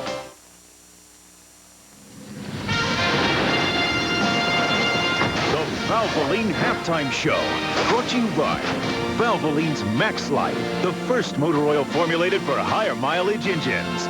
From Times Square in New York, John Saunders and Terry Bowden. Colorado leading Colorado State 17-7 is the score. And Terry, this is a very important game for Gary Barnett. If he loses it 3 straight years, they have not lost to Colorado State 3 consecutive years since back in the 30s. Yeah, and I've been impressed with them because I would have thought the players would be uptight. You know, they 3-8 last year, upset last week by Fresno State. 2 straight losses to Colorado State, but they came out, scored 14 straight points, tacked the field goal on late. Real impressed with their first half performance. All right, defending national champions out of Oklahoma, already with 1 win under their belt, looking to go 2-0 and win for the 15th consecutive time. This is Nate Hibble, 13 yards to the tight end, Trent Smith, 17-3. Hibble has looked pretty good in this game. I'm telling you, the coaches are content to bring him along slowly because that defense is playing so good, but he really picked up, scored there in the last of the second quarter. Troy State, their first game in Division 1A, and it has to be against Nebraska, at Nebraska. Brock Nutter is forced here to fumble. It's recovered by John Clanton, who takes it in 21-7, the score at that point. But Darren Dietrich really was the story of this game. Eric Crouch needed 2 things to happen this year to help him lead them to the Rose Bowl. A great I-back, Darren Dietrich at 177 yards, and the defense held Troy State to 166 yards. Another great day. Dietrich also with 3 touchdowns, coming back after missing the first game because of suspension, and he did a terrific job this afternoon. Syracuse facing Tennessee.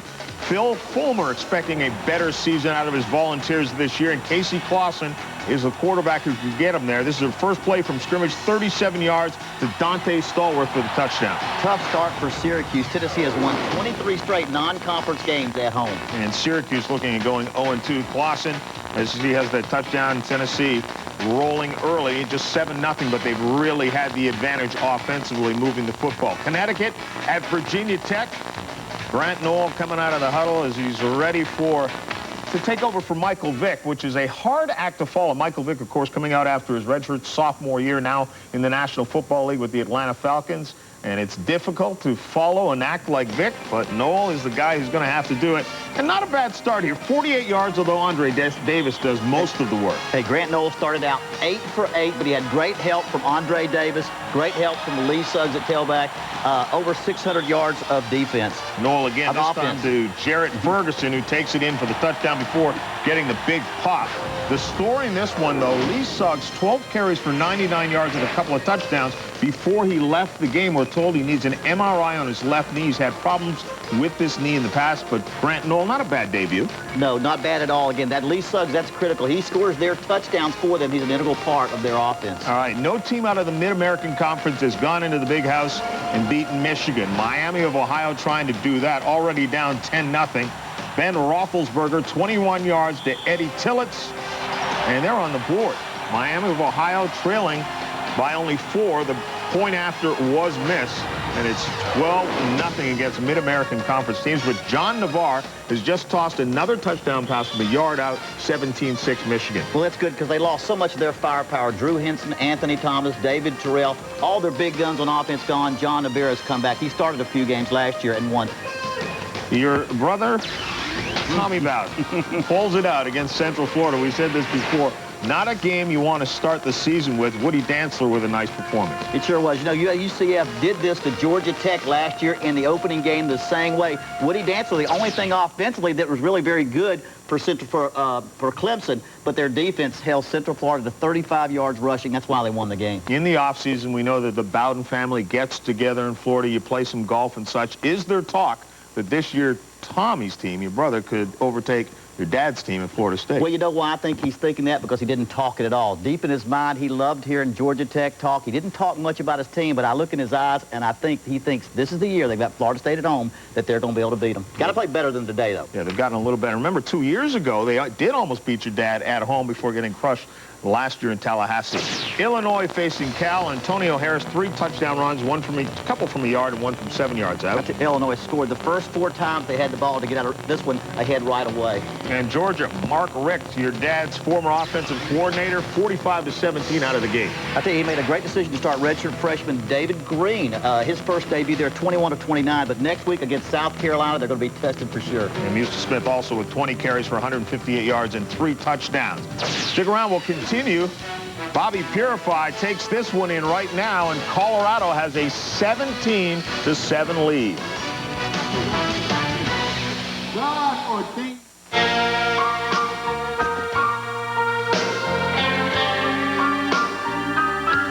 It's not for sale. No. Some things are just too good to let go of. That's why there's Valvoline Max Life, the first motor oil formulated for higher mileage engines. Max Life conditions use seals to help prevent leaks and helps you hold on to your car for a long, long time. Don't even think about it. Valvoline Max Life. Barry Sanders set the record for most consecutive 1,000-yard rushing seasons. If you want to break Sanders' record, you might want to start this Sunday. With great skill and maybe a little luck, you'll be breaking that record in the year 2011. Hey, nothing beats an original. Original Coors, brewed with Rocky Mountain water. Original Coors. Rush out and get some.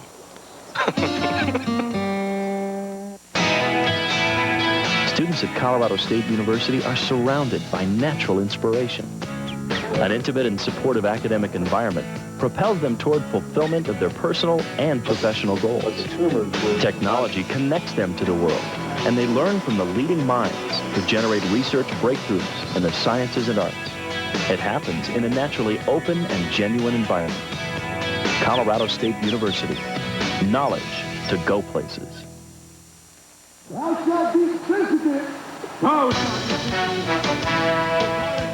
This is the Valvoline Halftime Show. The second half still to come. John Saunders alongside Terry Bowden. Last year, Oklahoma State faced Southern Miss. They lost that game at home. Les Miles, the new head coach for the Cowboys, has to take his team down to Hattiesburg, Mississippi for first game under him. Jeff Kelly, 20 yards, looking for Chris Johnson, comes across, scores a touchdown relatively easy. At that point, a 7-3 lead after the point after. Then Dwayne Woods had a good day. 1 yard on the touchdown run.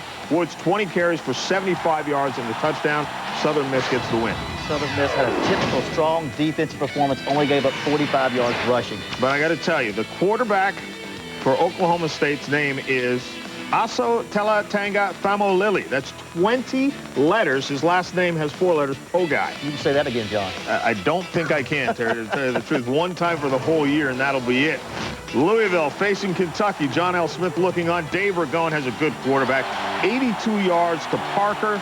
7-0. Louisville would have the lead. And then Ragone again would show the strong arm this time between a couple of defenders. Ragone, as you've said many times, one of the best quarterbacks a lot of people around the country don't know that much about. Great NFL prototype quarterback. 3rd year in a row, Louisville has won this game. Tough start for new Kentucky head coach Guy Morris. For West Virginia, also with a new head coach, Rich Rodriguez facing Boston College.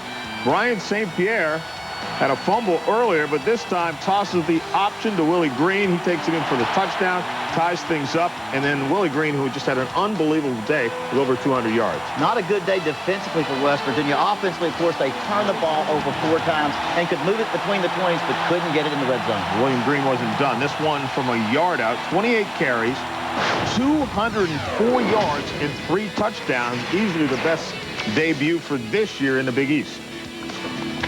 Elsewhere, North Carolina facing Maryland. Game some of you saw here on ABC. Ralph Friedgen, his debut. Sean Hill, his quarterback, 20 yards to Jafar Williams. It tied the game at 7 apiece. And then Sean Hill again. This one just 5 yards to Scooter Monroe as Maryland starts to pull away. And Ralph Friedgen back at his alma mater, and he is leading the crowd in the fight song. You ever do that? No, he's glad to be back at Maryland, but he did a great job of preparing his team for this game against North Carolina. Defense played well. Offense ran the option again, threw the ball well. Great start for Ralph Friedgen and his Maryland team. Bruce Perry, 21 carries, 116 yards. Kent facing Iowa. Aaron Greving, what a day he had. 14 yards on this touchdown run. Should have been down a couple of times, but powers his way in. 20-0, then Greving again from 26. I'm going to tell you, before they get in their conference, if they can get big wins like this, I know it was against Kent, not one of their stronger opponents, but a big way to start the season for Iowa, who've had a couple of tough years struggling. Liddell Betts, 15 carries for 99 yards. Aaron Greving, just 3 carries, all 4 touchdowns in the 41 yards. That's 3 for 3. That ties an NCAA record. Okay. took care of the spark plugs, flushed the coolant. The brakes were shot, so I went ahead and took care of those. Greased and lubed it, cleaned out the injectors, replaced the air filter, the fuel filter, rotated the tires, and changed the oil. Thanks, honey. More ASC certified master technicians, the top mechanics in the country, use Valvoline motor oil in their own cars over any other oil. Did you take out the garbage? Sure did. Separated bottles from cans. One of the bags was leaking, so I double bagged that. And the roof's going to need some work. I can get to that next week. I don't know what my mother calls me more often. Jimmy or you must be hungry. At her table, there's always a helping of this, a taste of that, and you get as much as you want. Which is how Olive Garden brings you their never-ending pasta bowl. Have Alfredo with penne. Or how about bolognese and meat sauce with fettuccine? You pick your homemade sauces, you pick your pastas, you get all you want. It's all delicious, and it's just $7.95. Tonight I'm having it with my brother. Mom calls him, did you eat yet? Olive Garden. When you're here, you're family. The Valvoline Halftime Show, brought to you by Valvoline's Max Life, the first motor oil formulated for higher mileage engines. Creating change through a commitment to the total growth and development of the student athlete, teaching the tools for success in life. Developing individuals with the knowledge to effectively communicate and affect change on campus and in the community. Giving student athletes the opportunity to become passionate, engaged, service-oriented leaders.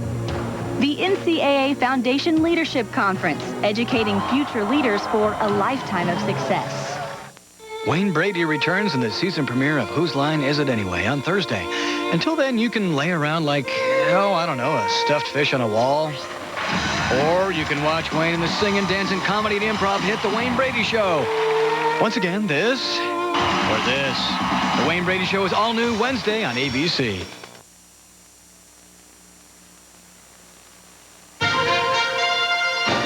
Welcome back. John Saunders alongside Terry Bowden. The second half still to come, but first a reminder, we have the third game in our triple header coming up, and this one, another split national of interesting ramifications. Take a look at this. Bear Bryant, 20 years since he posted win number 323.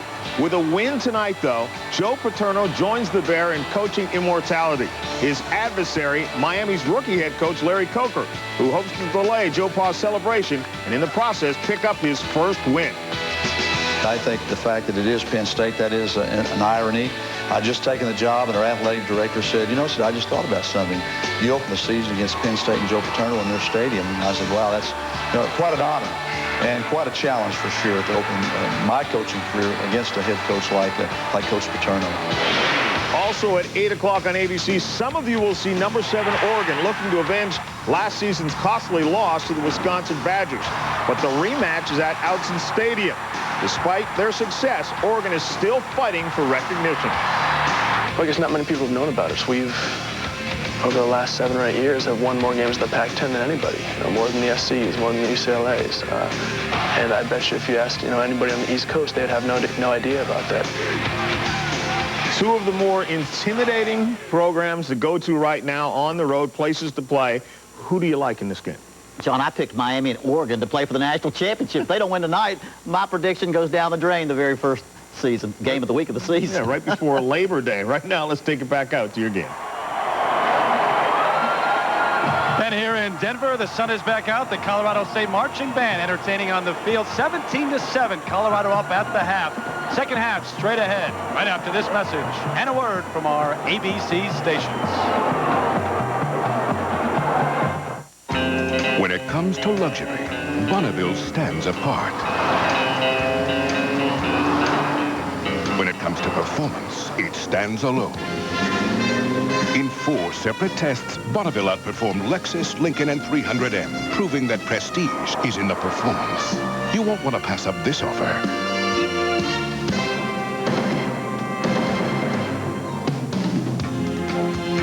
Bonneville, luxury with attitude. You never know when you're going to get injured and miss work. That's why I have that supplemental insurance. What supplemental insurance? Aflac. It's one that pays you cash for things like lost pay and other expenses. What one? Aflac. Just ask about it at work, right? What did you say it was? Aflac. Aflac. Without it, no insurance is complete.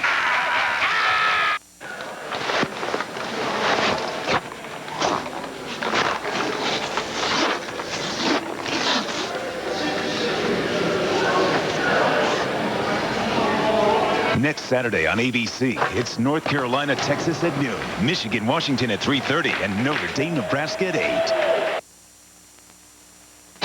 Through Labor Day, get Car Toys Zip Nada Zilch wireless phone deal. Get your first month free, free activation, plus 2 Nokia phones for the price of 1, and $50 cash back. Zip Nada Zilch, only through Labor Day at Car Toys. Car Toys, better way to go. I just called to ask, how are the kids? And she flowers the kids. But if I heard right, then you'd come home and say, why didn't you flower my kids? Am I here right now? This is just me. No, ma'am. It's the static on your cell phone. Here, Sprint PCS built the only all-digital, all-PCS nationwide network. So your calls are clear. So no more of this, right? Not on my watch, ma'am. 2,500 minutes for $39.99 from Sprint PCS. Michael Edo owns a Hyundai Elantra. I drive 1,000 miles a week, and the gas mileage is outstanding. Kiplinger's Personal Finance says the Elantra is the best new car in its class. It comes with the freedom of America's best warranty and a long list of features, including front and side airbags. It's the only car in its class that has them standard. It drove like a much more expensive car. The Hyundai Elantra, at just $12,494, it's a solid value. The Hyundai Elantra at just $12,494. Your test drive is waiting. Through Labor Day, get Car Toys Zip Nada Zilch wireless phone deal. Get your first month free, free activation, plus 2 Nokia phones for the price of 1, and $50 cash back. Zip Nada Zilch, only through Labor Day at Car Toys. Car Toys, better way to go. Isolated storms next hour with temperatures in the mid to upper 80s. 17-7, your halftime score. Colorado up on Colorado State here at Invesco Field at Mile High. Terry Gannon back with Reggie Rivers. Look at the first half, Reggie. Colorado did exactly what they needed to do. They got on the board first with the interception return. Yeah, they get the big play early, get their confidence back. Colorado State responds well to make it a game again. It's 17-7 now. I think the next score defines this thing. Colorado scores first. They're basically running away with this thing. Colorado State, it's a game again. Colorado deferred to the second half. They'll be receiving. DJ Bush, the first-time starter for Colorado State, threw that interception early on, but his confidence wasn't shaken. He really settled down at that point. He did. He's done a good job so far.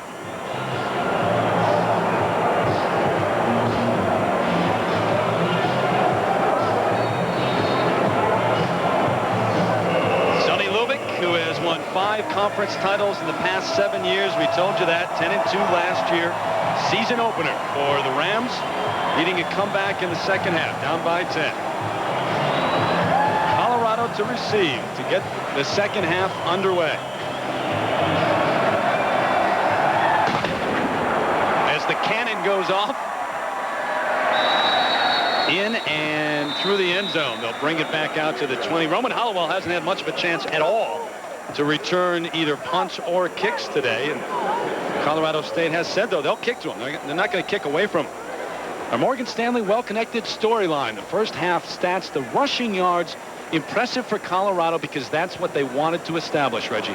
It is, and they did a good job of establishing the run. It's easier to do when you're ahead. I think it's interesting, CSU on the other side, they only have 43 yards rushing, but they're almost 50-50 rushing and passing despite being behind. They've stuck to their game plan. But one turnover, that was huge. It loomed large early in the game. Interception return for a touchdown. Chris Brown, actually Bobby Purify gets the first carry of the second half. Straight ahead, good gain for Purify, who had 7 carries for 65 yards in the first half.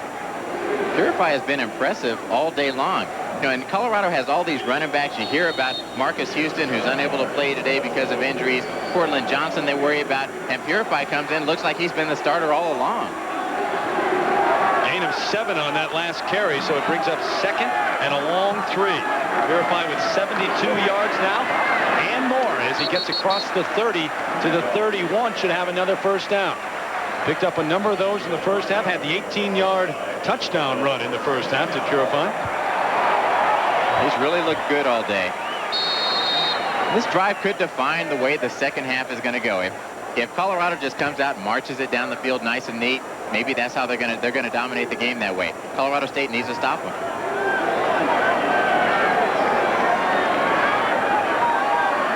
First and 10 at the 32. Cormier in motion to the far sideline. Onto the eye. Purify gets the call again. Wrapped up right at the line of scrimmage and falls straight ahead.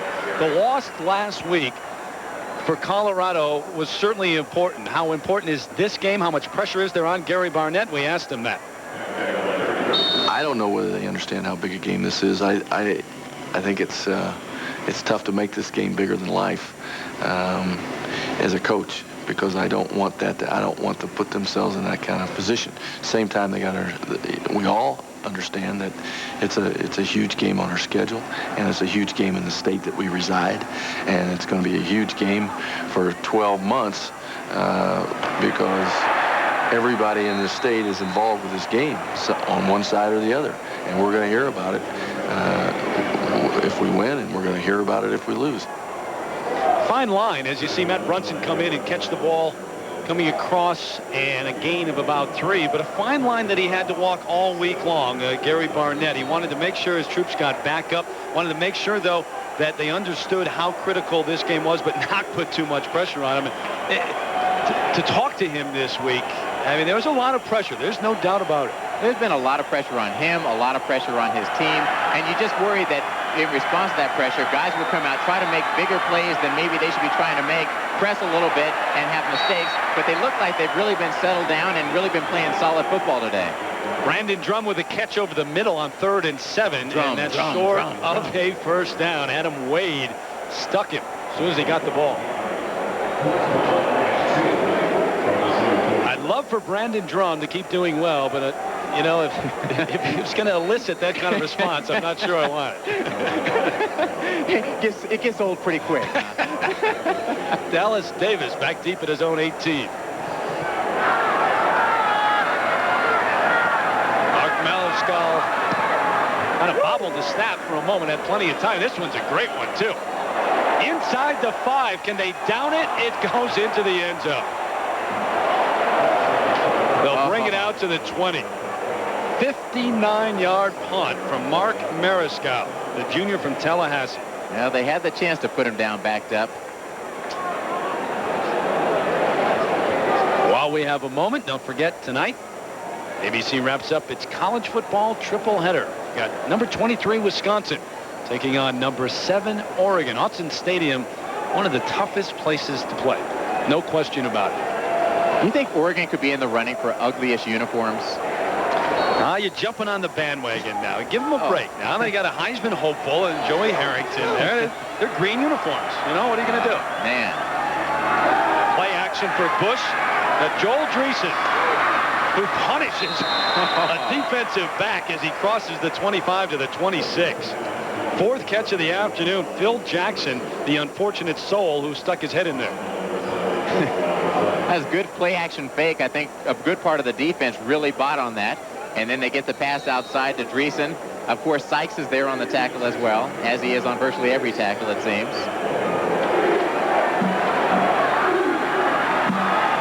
Spotted at the 26 after a gain of 6. 2nd and 4. Rebstock in motion.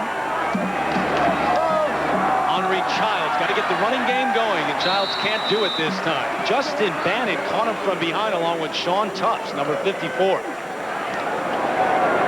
Now, that was an odd offensive play. You have two kinds of plays. You have handoffs and you have pitches. Then you get the rare play that's kind of a combination between the two, where the back is aiming at a point that's so wide, the quarterback comes out from center and has to sprint to the sideline to try to get the ball to him. Just barely got there that time. Davis wide to the near sideline. Joey Kapari to the far sideline on 3rd and a long 3. Quick drop, quick throw behind the receiver and caught at the 30. We'll see where they mark it now.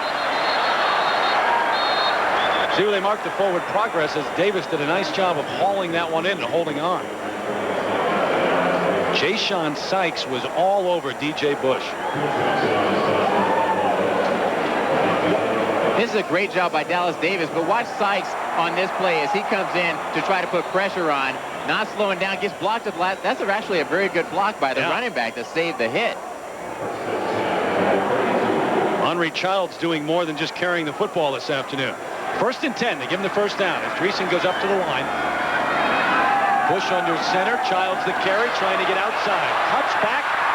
Close to a first down again for Colorado State. And now that running game at 43 yards in the first half. Now the running game taking hold here in the second half. Right? Piers and Lancaster doing a good job up front, opening the hole. And that's the exact same play they ran a couple of minutes ago, the wide handoff. They did something different. Instead of having Dreesen start in the backfield and then run up to make his block, ran him up to the tight end position. He's able to seal the corner. They get it outside.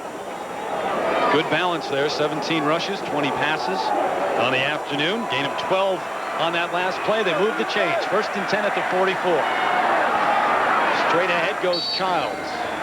Maybe 2. Henry Childs, the transfer from Kansas. His dad, of course, started in the NFL. Redshirted last year after that transfer. Played 4 different positions at Kansas. Really wanted to run the ball, and they were thinking about moving him out to the wideout spot. He returned a lot of kicks and punts that first year, but he wanted to be a running back, and so he's getting the chance at Colorado State. And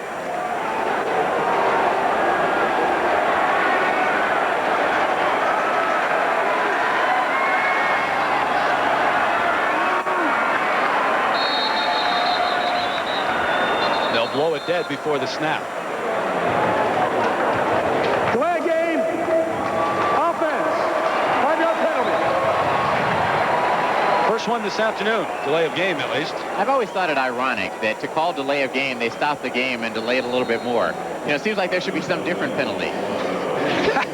Maybe the team gets fined after the game. Instead of going ahead and making the game even longer. Yeah.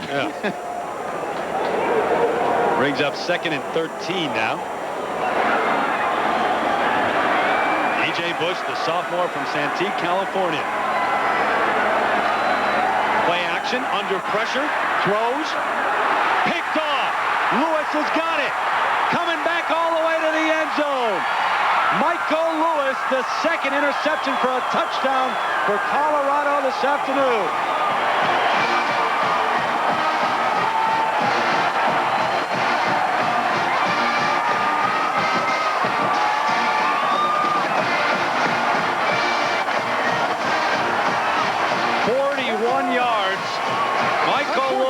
It off and brings it back. Excessive celebration. A bad decision by Bush here. He's in trouble. Trying to throw it from the opposite hash all the way across the field. Once you get out of your rhythm, you get in trouble. You don't have as much steam on the ball. That is a dangerous, dangerous throw, and a great play by Lewis to pick it off. And Bush knows it. He's thinking now. The version of the Lambeau leap at the end, and there was a flag for excessive celebration again. Same thing that happened on that first touchdown. Now, does that mean you're not allowed to jump after you score?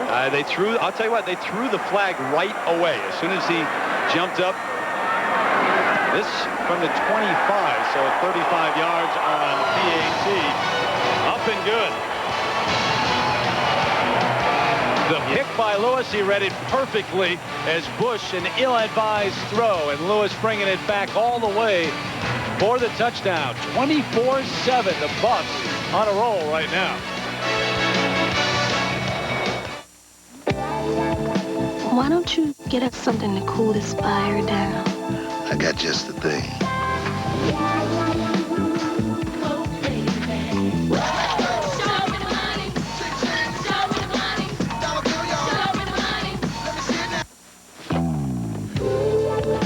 I got 2 logs for that fire. For the great taste that won't fill you up and never let you down, make it a Bud Light. That's not that bad. When it comes to luxury, Bonneville stands apart. When it comes to performance, it stands alone.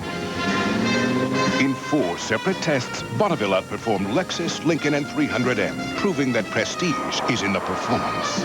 You won't want to pass up this offer.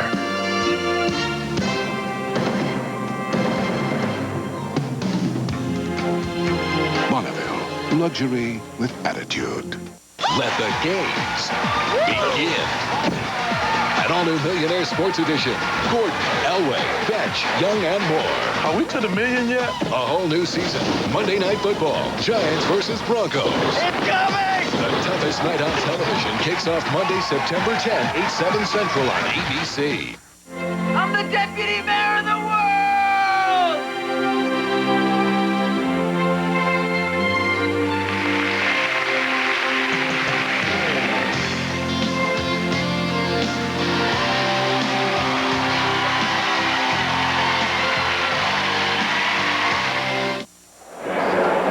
Bradley Van Pelt, the sophomore from Santa Barbara, California, warming up on the sideline after DJ Bush threw his second interception, going back for touchdowns this afternoon. The first, a 31-yard return by Don Strickland, and the last one, 41 yards from Michael Lewis. So it's 24-7. Colorado with the lead here in the second half. Pete Rebstock from his own 3. To the 26. Marcus Harris, number 30. The initial hit.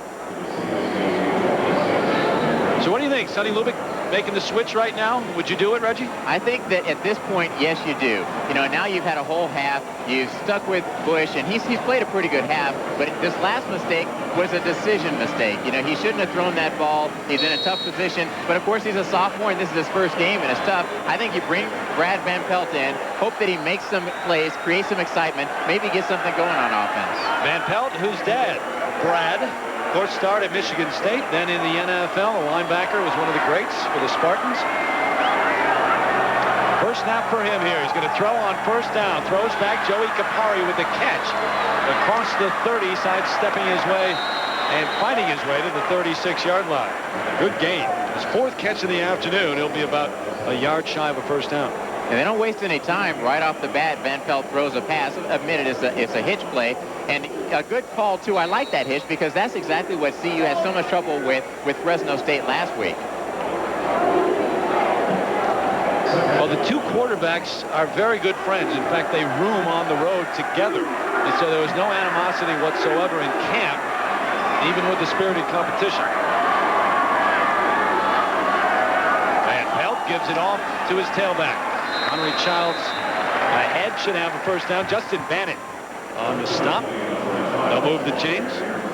In some ways, the quarterback position is different than other positions. In other ways, it's not. Players compete for the job. They know that, say, a running back who has 2 fumbles in a game, he might get pulled out and another running back goes in. It's a bigger deal when it's a quarterback, but I think both these guys understand that, hey, we've got a good guy on the sideline no matter who's on the field, and sometimes the coach might have to go to him. Gets more attention naturally than any other position, though. Right. So first and 10 at the 37.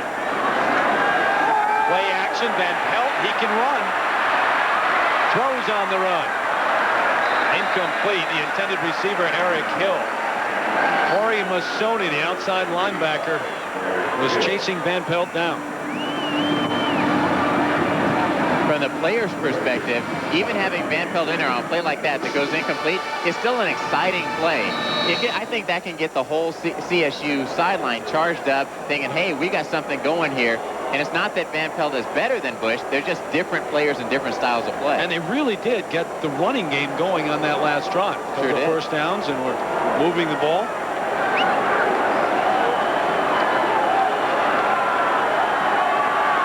Second and 10 now.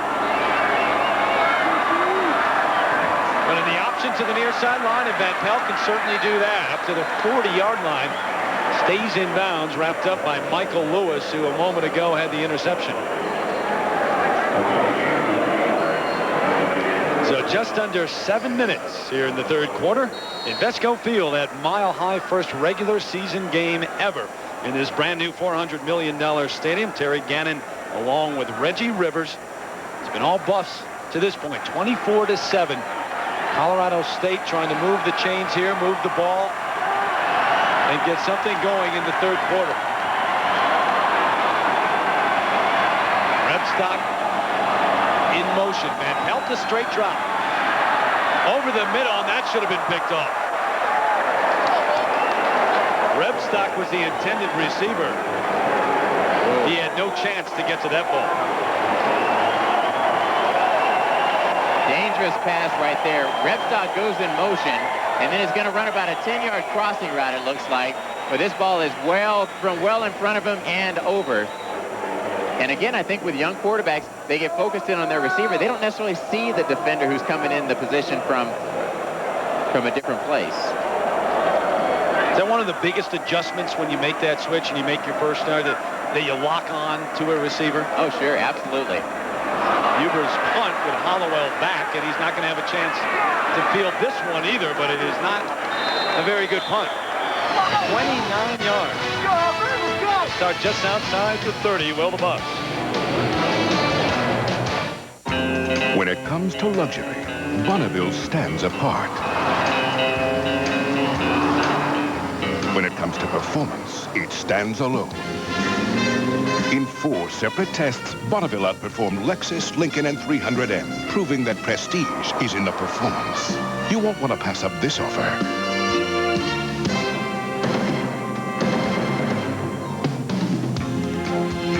Bonneville, luxury with attitude.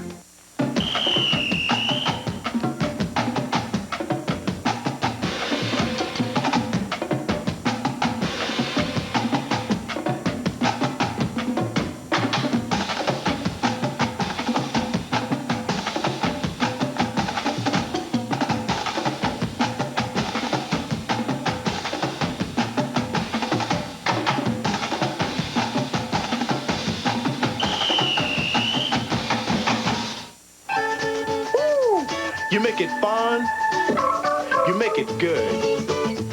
You make it one big neighborhood. You make it all just go together. Dr. Pepper, you make the world taste better. Dr. Pepper makes the world taste better. You make the world taste better. Y'all, Dr. Pepper, you make the world taste better. Yeah, come on. 24-7, Colorado. Oh, the Cub fan just woke up. I know it's September. The Cubbies are sliding. What are they, still 4 games out? But and despite rumors to the contrary, that kid is only 12 years old. Here we go. Not a day older. Had enough of that this week, I think, my goodness. What a scandal. It's too bad. 6:15 left in the third quarter, and Colorado starting to dominate this game. Chris Brown with the carry straight up the middle. Brown and Bobby Purify doing the damage this afternoon for Gary Barnett. An ABC Sports presentation of college football brought to you by the 2002 Pontiac Bonneville, luxury with attitude. Bud Light, for the great taste that won't fill you up, never lets you down, make it a Bud Light. And the Olive Garden, when you're here, your family. Craig Oaks having a good day, but he hasn't had to really been a superstar today. Hasn't had a great day today because the ground game doing the damage. Quick throw, out, complete, short of a first down, knocked out of bounds at the 39 is John Minardi. 4th catch of the afternoon for Minardi. Solid, dependable wide receiver. I like the approach that CU has taken in this game, just trying to keep things balanced. They do have a superstar in Craig Oaks. He is the kind of player who can carry you, who can make the big throws, but they're really committing themselves to establishing a ground game because long-term over the course of the season, that's what they have to have. Absolutely, and in the Big 12 especially, you got to be able to establish that. Last week, they were down early and really couldn't use the ground game. Brown hitting outside. He's got room up the far sideline. Inside the 40-yard line is Chris Brown, a gain of 21.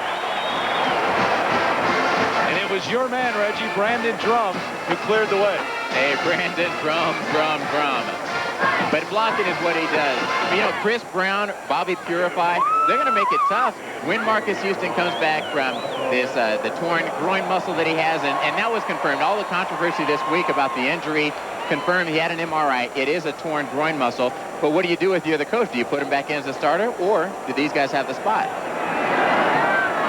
It's a decision that Gary Barnett's going to have to make once he comes back. They're not sure when he is going to come back. Bobby Purify over the right side, down close to the 35-yard line, make it the 36. Adam Wade on the stop.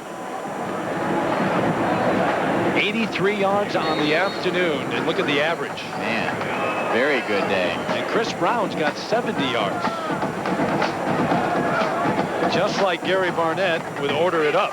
Here's Marcus Houston on the sideline, been hampered by injuries last year and now starting off this year. But he will be a sensational player when he gets on the field. Grew up right here in Denver. Number of players who grew up right here in Denver in this game. Purify cuts back inside the 30, finally brought down at the 26-yard line. And Reggie, right now, this big offensive line for Colorado starting to wear down the defense for Colorado State. They absolutely are. They have been all day, and especially running over there behind Garrod, Rogers, and Graham on that right-hand side. Those three guys, all three of them could be in the NFL. There's some questions about Rogers because of the injuries that he's had, but they are just powering off the ball, creating big holes, and just making it impossible for CSU to stop anything. Andre Gerard, number 65, 27 consecutive starts. Much more on the ground this afternoon for the Buffs. Randy Drum. He lost the football. Colorado State has it at the 31. They just took it right away from him.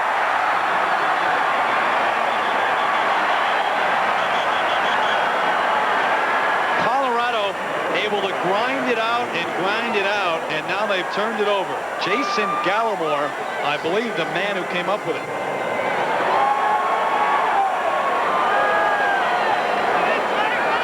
He just took it right away from him. Most of the time, a fumble hits the ground. This one, he just took it right out of his hands. Drum has it, and he said, well, let's trade off here. I'll take that. And he goes off running in the other direction. That's just a great play. Gallimore, the senior out of Wheat Ridge. Taking candy from a baby. Oh, Drum's no baby. First and 10, 31, play action. Van Pelt getting out, got a good block. Throws on the run, dangerous throw. And incomplete right between two receivers. Rebstock was the closest man. Dallas Davis out there too, but after the previous throw to end the last series, I'm not sure that Bradley Van Pelt wants to be doing that. No, and that was ill-advised from the start. Something happened with the handoff fake. He gets out of his rhythm, almost gets sacked getting around the corner, and then kind of threw it up in a dangerous situation.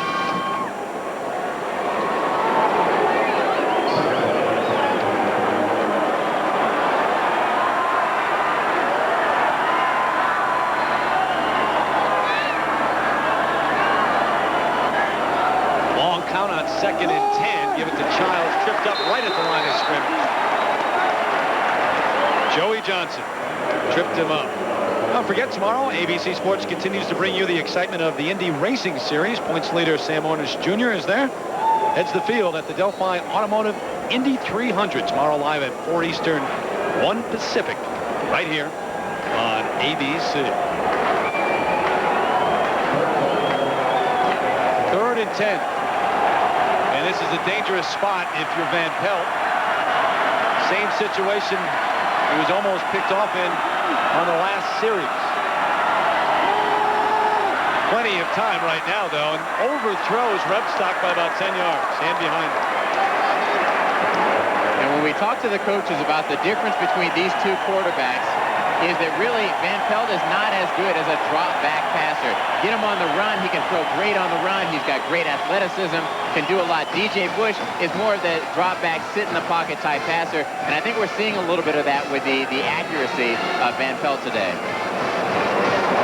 Joey Hubert back for his 6th punt of the afternoon. Last one was only 29 yards. Bowman Hollowell wanting to return one. He hasn't gotten an opportunity. Better punt this time. Hollowell fields it and just swarmed under at the 28 as soon as he catches the ball. Woods got him as soon as he caught it. Punt of 41, no return.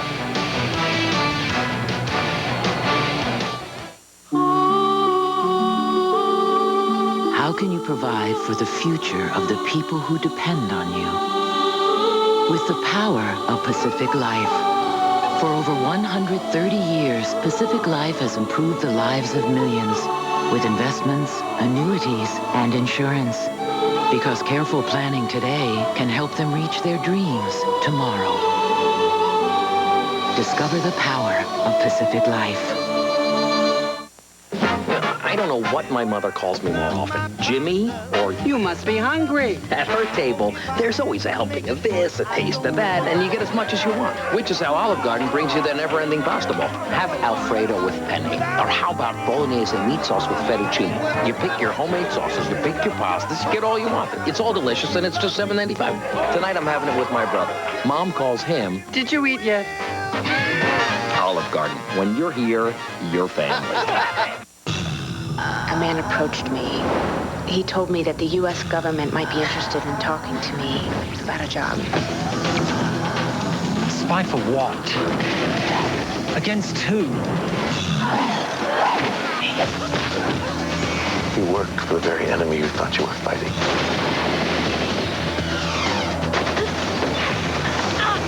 Hey, guys. Alias, Sunday, September 30th, 9/8 Central on ABC.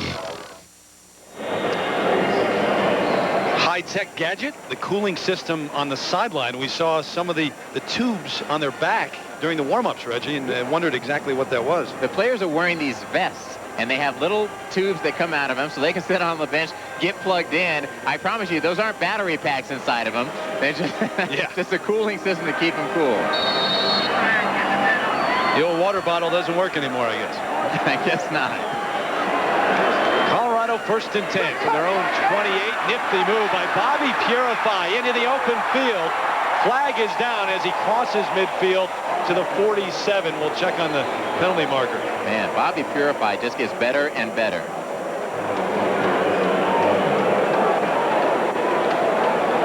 They'll hold and they'll bring it back, but you can see the confidence, too, grow for Purify throughout the afternoon. It's got to be tough for any of those backs when you're in a crowded backfield like CU has and going through camp with all those guys. Holding. Offense. 10-yard penalty from the spot of the foul. Repeat first down. Now, he touched on it in the open, how important this game is for Gary Barnett. After the loss last week, the struggles last season going 3-8. The Big 12 schedule looming. You know, all week long, I think he felt it and certainly was under some heat in the media, whatnot. But got to give him credit for having his team prepared to come out here. They played well early in this one, right out of the gate. Right out of the gate, they make a big play. This is 1st and 3, by the way, after the penalty from the spot of the foul. 2nd and 4. Yeah. You know what? 2nd and 4 doesn't sound like a bad down and distance until it was 1st and 3 first.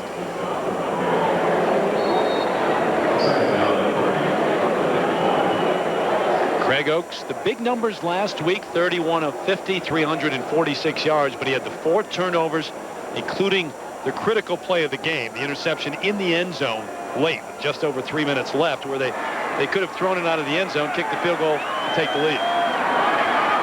And mentally, Barnett really didn't know where he would be coming back. This is batted down. Adam Wade came on the blitz, the outside linebacker, and batted that ball down. There's certainly been a lot of conversation about that last play in the Fresno game. You know, here Oaks says, you know, there's not a whole lot you can do when you're the quarterback. You try to throw the ball and you hope you get it through. Nice job by the defense there. Wade blocking that one. But a lot of talk about that last play for Oaks last week. And, you know, criticism that, hey, Barnes is blaming the quarterback. But I can understand what Barnett is saying, that, hey, you know what? We called this play. He threw it into traffic, and it got picked up. What can we do? In his defense, he described the play when asked about it and really didn't go out of his way to blame Oaks, but that's how the play was certainly described. Brown busts out to the near sideline. Chris Brown finally run out of bounds at the 29. Brown, Purify, take your pick this afternoon. That's a gain of 36. Wow. Good job of blocking up front again. They're running at the big hosses that we talked about earlier. And once he gets on the corner, one missed tackle, and there's nobody else left to make the tackle. He's off and running. Jason Gallimore finally ran Chris Brown out of bounds. A gain of 36. Wayne Lucier, the center, with a critical block. To Springer. 1st and 10 at the 29. Purify, his chance now. The cutback. Look at the hole for Bobby Purify. Dragging defenders. He's got Gallimore all the way down to the 1-yard line. Not only the speed, but some of the power of Bobby Purify.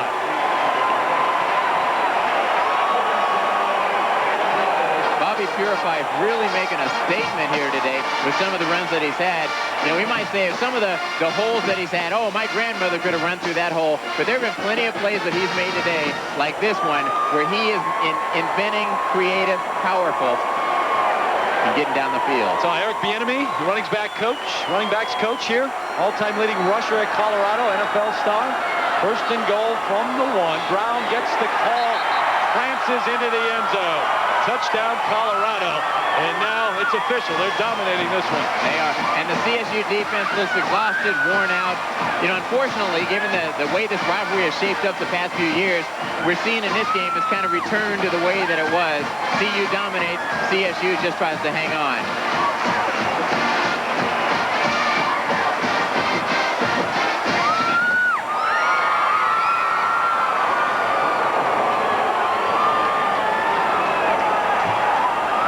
A minute 45 left in the third. Jeremy Flores on for the extra point. It's up, and it is good. 31-7 the score. What a difference a week makes. Last week, the frustrating loss to Fresno State. Gary Barnett talked to us earlier in the week about that, his approach, where they were after 1 week, and that heartbreaking loss. We're going to be a real good football team, and I think they know that. They're just heartbroken. And you don't get over a heartbreak in a day or 2 days. And so I think the challenge for us is, obviously, that, and I've said this a number of times, we can't let Fresno State beat us twice. And that's a good soundbite, but it's also very true, and he tried to make that clear to his players all week. You have to get over that now and move on. And you take some of the positives from that despite having 5 turnovers last week, they were still in the game, still had a chance to win it at the end. So that points to they've got a lot of talented players and a good team. And here, they're having a game where they've only had 1 turnover, and you can see the difference that it makes. Colorado State not able to capitalize on the turnover. And the Buffaloes able to turn 2 interceptions into touchdowns this afternoon. What a difference a week makes. It's not that time already, is it? Rebstock win back deep. Pete Rebstock watching this one sail out of the end zone. Bring it back out to the 20. There's a penalty marker that an official now has picked up. No, he just picked it up and moved it. He didn't like the spot it was in. It's out at the 40-yard line. Officials like their flags to be at around the 40. They don't like it when it's at the 45. I guess.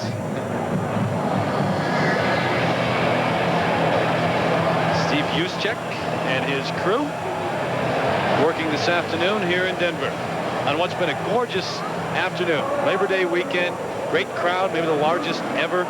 Watch a college event, not only a football game, a college event of any type in the state of Colorado. Brand new stadium. We have offsetting fouls, holding on a receiving team, offside on a kicking team, free kick. I tell you what, as a guy who has run down on a lot of kickoffs in my life, you hate to have to run down on 2 in a row. You know, we're like thoroughbred racehorses. You get out there, you can run 1, but then you got to rest for an hour, you know? You can't run 2 in a row. Especially when you're a mile high. Exactly. Exactly. It's got to be a scary proposition every time you take off running down on one of those. It is scary. But, you know, you get used to it, and you get to the point that you realize those guys might be more scared than you are. You're the one who's got the full head of steam going down there. They got to kind of stand and try to block you and take the hit. True enough. Must have been a thrill, too, though, Reggie. We're in Denver here to play next door at the old Mile High, the great atmosphere that was there. Oh, it was awesome. I mean, to get a chance to play here and the kind of crowds and fans that you have here has been incredible. You think it will be the same with the new stadium, the atmosphere? Definitely. Yeah? Definitely. And in fact, they purposely built this stadium, made it out of concrete and steel, so it would make the same kind of noise and reverberation as the old stadium. The old stadium's still standing right next door, but they are going to take it down after the season, I guess in November at some point. Yeah. Rebstock, about the same place the first one went. He thought about it, went to a knee. So we did all that for the same result. So Colorado State, obviously this game hasn't gone the way that they wanted to, but from the coach's perspective, they get a chance to look at both of their quarterbacks in action. They get to see what Bush can do, what Van Pelt can do. I imagine they'll probably leave Van Pelt in for the rest of the game and give them both a chance to just keep going and learn from this. Van Pelt 1 out of 5 so far this afternoon. If you're Sonny Lubick right now, what do you say to him before he goes out there? Don't screw up. No, I don't know. I think you say relax. I mean, just try to make plays. Let's see what you can do. The option, back to Childs, turns the corner, cuts back. Brought down by Jay-Sean Sykes, but after a gain of about 9. But in terms of your quarterback at this point in the game, I mean, you're down 31-7. Time's running out in the third quarter. What you don't want to have happen, you don't want to see negative things take place on the field. Right. You don't want confidence shaken. This is a first-time starter as well. Exactly. You don't want him to go out and think that I've got to try to make up this deficit, this 24-point deficit. Tell him to go out and play your game. We're getting a chance to look at you. This is his first time in live action. It was Bush's first time in live action. They'll come out of this, and they'll both have had a chance to play in a game. And so now the coaches can really evaluate who should be the starting quarterback. Eric Hill, the intended receiver, broken up by Roderick Sneed, but a penalty marker down. He may have gotten there just a tad bit early.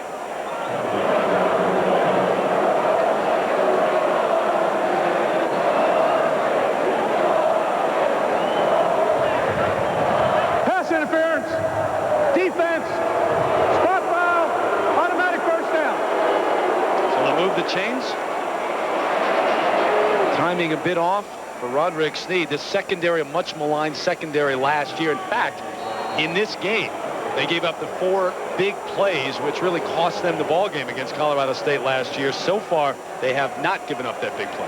Yeah, last year I think Colorado had 500 yards of total offense against CSU. CSU had something like 9 yards of rushing, but they had 4 big pass plays that went for touchdowns, so they win the game 28-24.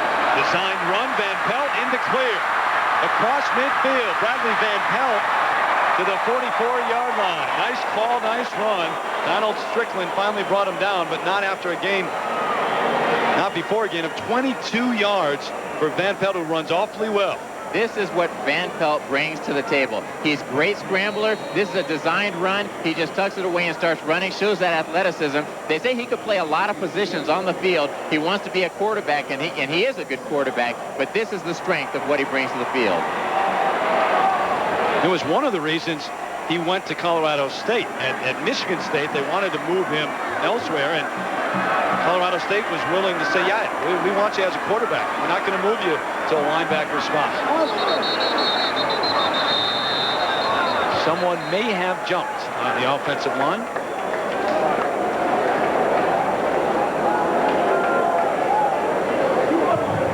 Ready to snap. False start. Offense. 5-yard penalty. Repeat the down.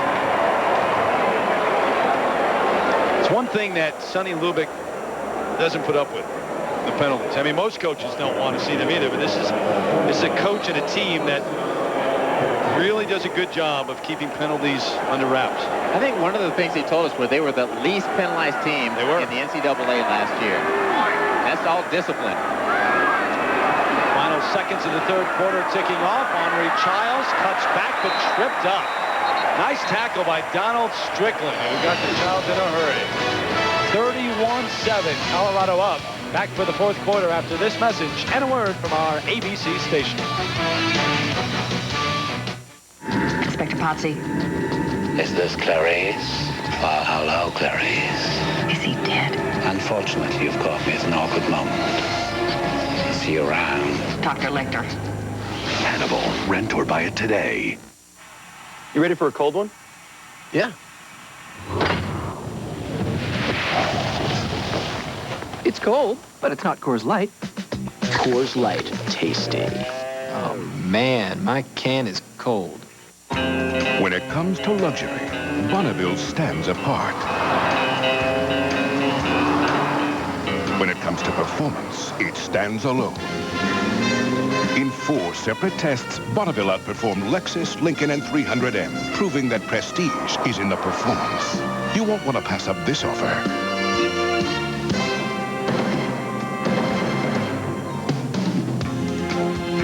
Bonneville, luxury. luxury with attitude. In after-school programs, your kids will find the hero inside themselves. Let us know you want after-school programs in your area. Call 1-800-USA-LEARN. For your chance to win a ride in an Indy car and an all-access pass to next year's Indy 500, watch the Delphi Automotive Indy 300, Sunday live at 4 Eastern on ABC. Just another morning for Jim Belushi. The cereal spills. She'll be back in 20 minutes. Wants him to clean up. It's time for Action Jim. Hey, buddy. How are you? Okay, pal, you got 20 minutes. Eat up. According to Jim, premieres D-Day Wednesday, September 26th on ABC.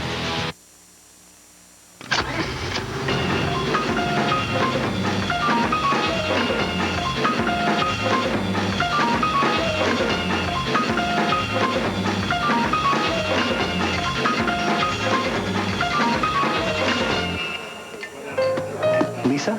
Tom, Nice to meet you. I got a little held up at work. where's that? L.A. Introducing the 260 horsepower Acura TL Type S. Pam Dale on the 7-day forecast, only on Denver's 7 News. Fourth quarter about to get underway here in Denver, Invesco Field at Mile High. Colorado rolling this afternoon, 31-7 over Colorado State. 73rd meeting in the Rocky Mountain Showdown.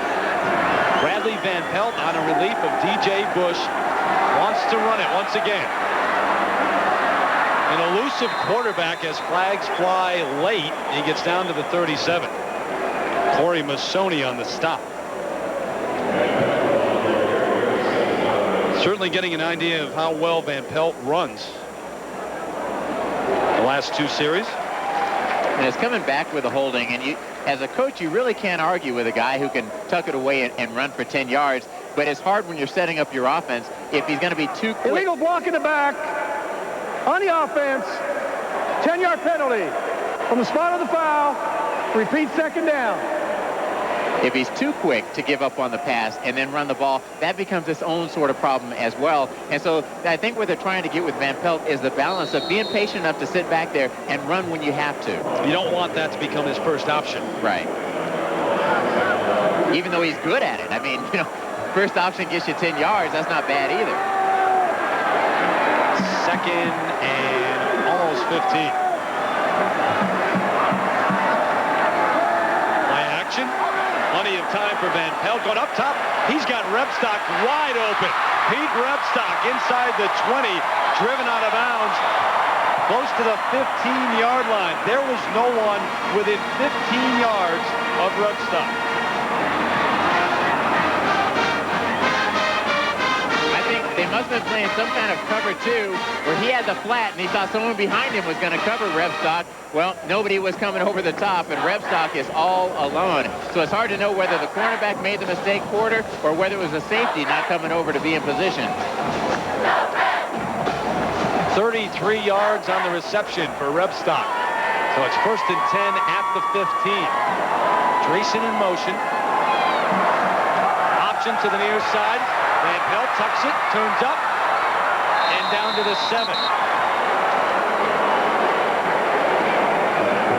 Don't forget, at the conclusion of today's game, select the Chevrolet player of the game from each team. Chevrolet will make a $1,000 contribution to each university's general scholarship fund that comes up later in the game. Second, call it a long 2, maybe 3 here. 13:54 and counting left.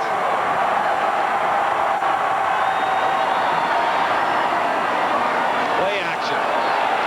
Van Pelt can run, but he chooses to throw, and he underthrows his intended receiver, Eric Hill. He could have tucked it and run it that time. Yeah, and I know Van Pelt what he's thinking. He's like, okay, I shouldn't run every time. I shouldn't run every time. I'm going to try to throw the ball, and I have an open guy. But it's just hard. I think that's why it's been such a struggle for the CSU coaches to decide between these two guys. DJ Bush, good at the drop back stuff. Van Pelt, you know, he's just so good, so athletic running the ball, and he could have run it there, but decides to try to throw it and is not even close. Hill frustrated because he was open. So it's 3rd and 2. Childs the lone setback. backfield. Childs gets to the end zone. Henry Childs on the reception from Van Pelt.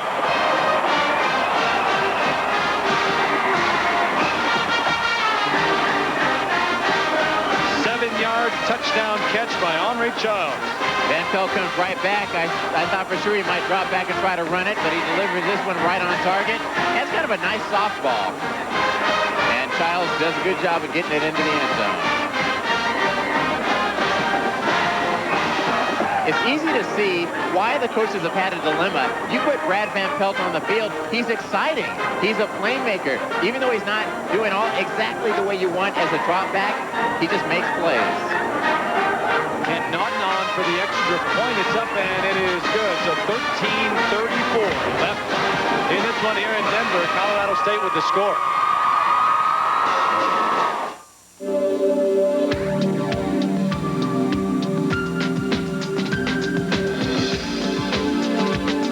Some experiences stay with you, like the feeling of driving the new Chrysler Sebring convertible. With a 200 horsepower V6 engine and race-inspired suspension, it's an exhilarating experience that lingers. Now, well-qualified returning gold key lessees can lease Sebring LX convertible for $339 a month.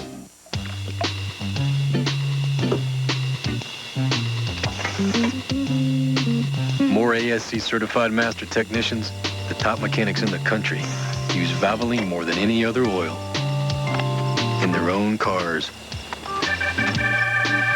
Kenny, come to bed. And for cars with over 75,000 miles, there's Max Life.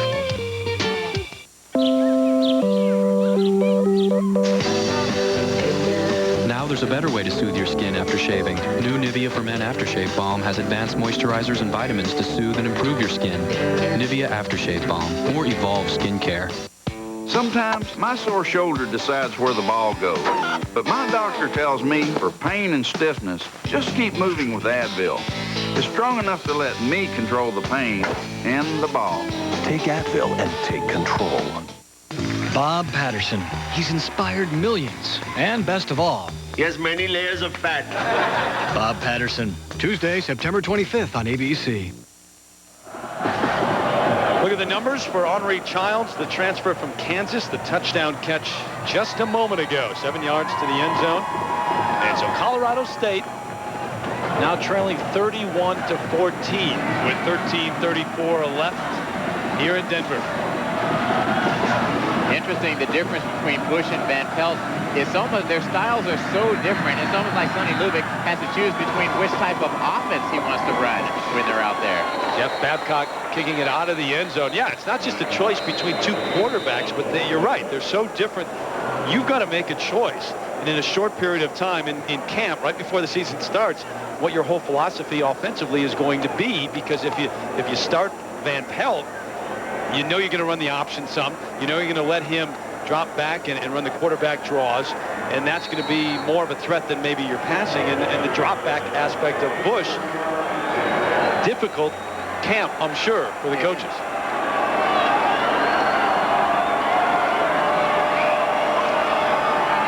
Bobby Purify, the lone setback. The give to Purify, bounces away from one, still on his feet.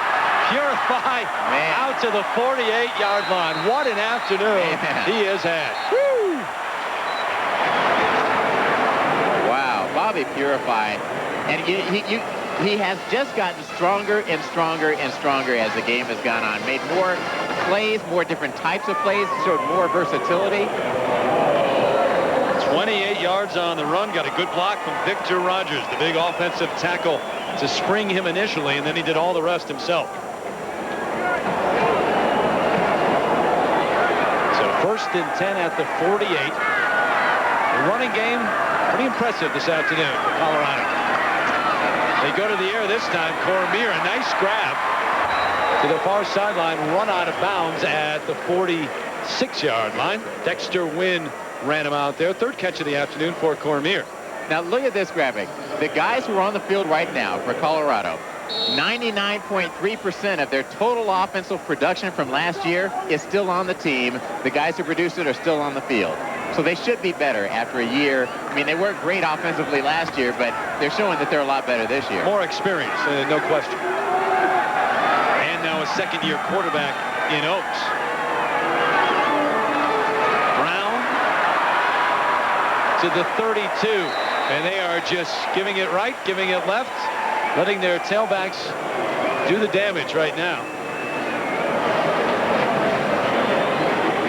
So 12:53 left in this one here at Invesco Field at Mile High in Denver. Better than 75,000 now, the official tally.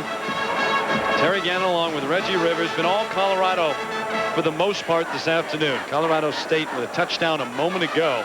But on the first series, the interception returned for a touchdown by Donald Strickland. Got the Buffaloes on the board first. Brown wrapped up in the backfield this time. Going to lose one or two, and actually that's Cortland Johnson giving the other two guys a breather. Johnson, the senior out of St. Louis. Don't forget, more action tonight. Game 3 of our triple header here on ABC. Wisconsin taking on Oregon, number 7 team in the country. It's live at 8 Eastern time. And I take back what I said about Oregon's uniform. No, you cannot. Different. You know, they're just so unique. Backpedaling going on. Stick to your guns, Reggie. Chris Brown trying to get outside, coming back to the near side now. Can't find any room, and at least he hangs onto the football. Almost lost it for a moment, but he'll lose a couple of yards. And right now, while we have this moment, let's go to Times Square Stadium in New York. Check in with John Saunders. And the Coors Light update. Clemson facing Central Florida. Aaron Hunt ready to kick a field goal. The holder, Jeff Scott, says no. That's a fake kick, and he takes it in for the touchdown. 21-7 at that point. 21-13 was the final. There. Thanks, John. The Tigers tested this afternoon. Getting the win, though. It's interesting when he reversed fields on that last play. Oaks came up to block one of the defensive linemen. I know on the sideline, Barnett is thinking, don't do it. Whatever you're thinking, don't do it. Took a lot of hits last week. It didn't slide at all. Just hits near the sideline. Timeout, Colorado. Back in a moment.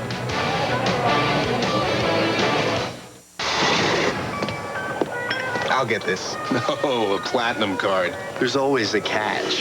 Low rates that explode. Hidden fees. It's highway robbery. Actually, I have a Capital One Platinum card. Get a new Capital One Platinum card with a 9.9% fixed rate that starts low and stays low, plus no balance transfer fees. What's in your wallet? Check it out.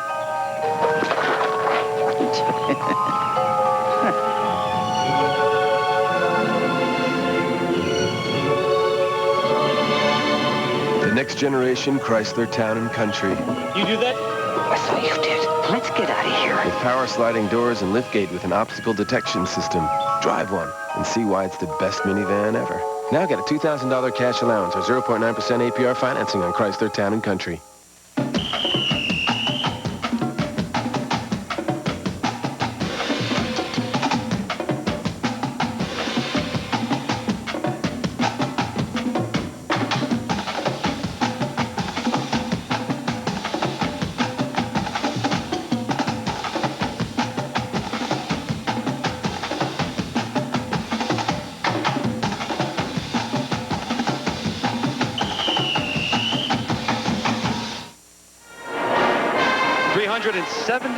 Total yards this afternoon for Colorado. Getting it done on the ground, too. 283. Craig Oaks, by the way, is 14 out of 17 today, but it's all been short possession-type routes.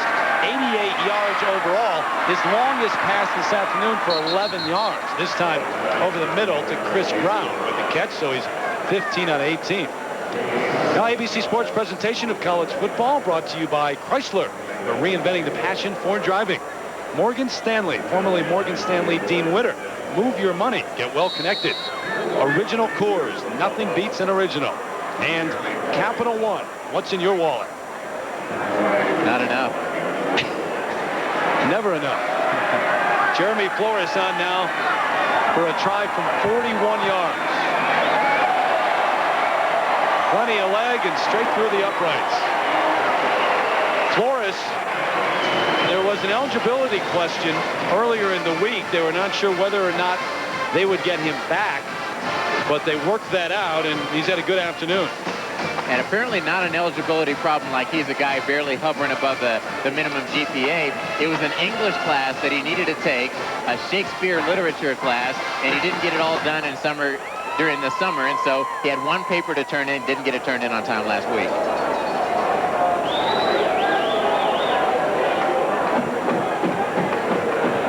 Craig Oaks working on his shoulder on the sideline, and you remember Reggie talked about that play where he tried to make a block. Perhaps that's where it took place.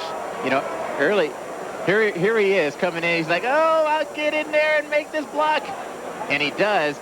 The good news is that the shoulder they're looking at now is his left shoulder. So probably he didn't get hurt on that play, but something has happened, and they're looking at his shoulder right now. 15 out of 18. So the running game dominating this afternoon, and the short passing game doing the same thing as Bobby Pesavento, the senior from Indiana, warms up on the sideline. 34-14 your score here in the fourth. Rep Stock, frustrating afternoon, especially trying to return some of these. Every kickoff has been deep into the end zone. Don't forget, if time permits, stay tuned for the Thrifty Car Rental post-game report. Scores and highlights from across the country. John Saunders, Terry Bowden in New York. I think CU has accomplished everything that they set out to accomplish today, with the exception of the fake punts that was ill-advised early in the game. But otherwise, they've been extremely solid defensively. They established the running game they said they needed to establish, and they have just dominated this game in every aspect. Bradley Van Pelt back out running the show for Sonny Lubbock's club. Straight drop. Over the middle, picked off. Michael Lewis, his second interception of the afternoon. Lewis, the senior out of Richmond, Texas.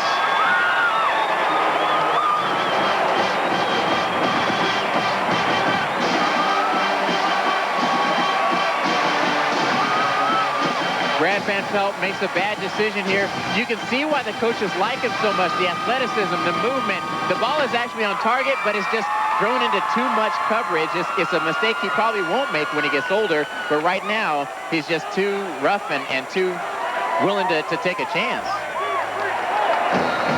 Lewis with his second pick, the leading tackler a year ago for Colorado. Jay-Sean Sykes applied the pressure, flushing Van Pelt out of the pocket. May have never seen him. Yeah, and that's the thing. He probably did never see him. And for CSU, the problem is they have two quarterbacks. They're both very good quarterbacks. Neither one has any experience. And so all the things that a young quarterback is going to be subject to as far as experience, they're both going to be hit by that. Good news for Colorado. Bobby Purify had the carry on that last series. He came out, and they were working on him on the sideline, really having trouble breathing, just very winded. And so now he's back into the game. A number of players last week in that game against Fresno State had cramps. They were dehydrated. Bobby Pesavento comes in for Craig Oaks right now at quarterback. But it's still very hot near the Denver area this time of the year. Purify tripped up near the 20. Doug Heel, the outside linebacker, got the start this afternoon. Number 44 got him there. You know, even though Purify, I mean, he was on the sideline having trouble breathing a little bit earlier. Even though he's okay now, I'd say get him off the field. As well as he's run, as much as you might need him next week, why not put, well, there they go. Put somebody else in for him. 174 yards on the afternoon. Nearly 10 yards a carry. There's Oaks. Gingerly putting his pads back in place on the sideline. Chris Brown bounces off a 1. Inside the 20 to the 19, near a first down. Yeah, they're going to take the pads off of Craig Oaks and check him out here. Well, see, this is my trapezius muscle. I've been working on it for a long time. Chance to show off the guns, I guess, on TV, but that's not the opportunity he wanted. And it looks like it's probably just a bruise right out there on his deltoid muscle on the outside of his shoulder. You know, you kind of worry when a guy is working his shoulder like that. It could be a separated shoulder, something like that. It doesn't appear to be that.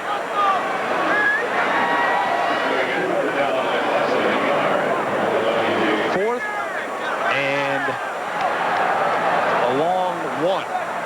Coming up. LeBron was not able to get the first down. 4th and 1 here. Pesavento. Brown on the right side has it this time.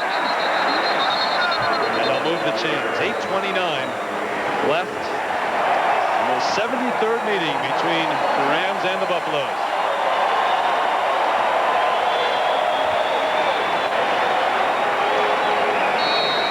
Well, a lot of questions answered for CU today. A lot of questions asked of CSU today, and how they're going to settle this quarterback situation, because there's no substitute for experience, and the only way they're going to get experience is to be on the field playing.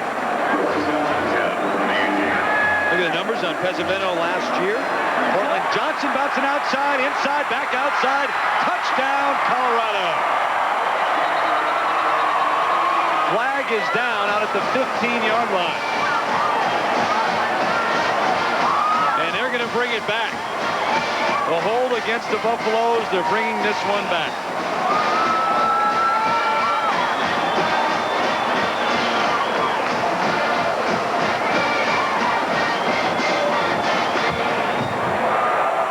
Holding on the offense. 10-yard penalty from the spot on the foul. Repeat first down. They played the fight song for nothing. I think that might have been Andre Garrod on the hold, it looked like, and we'll forgive him for that, given the way that this offensive line has opened up holes all day. Garrod, the 6'4", 320-pound senior from Houston. And if he wants to hold, who am I to tell him no? Purify wrapped up as soon as he gets the ball. Doug Heel quickly into the backfield.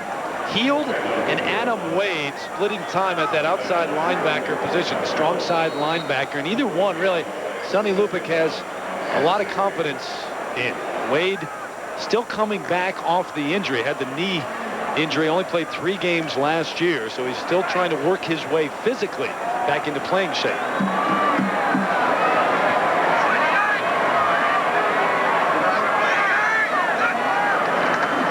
Beno gives to Purify to the 20.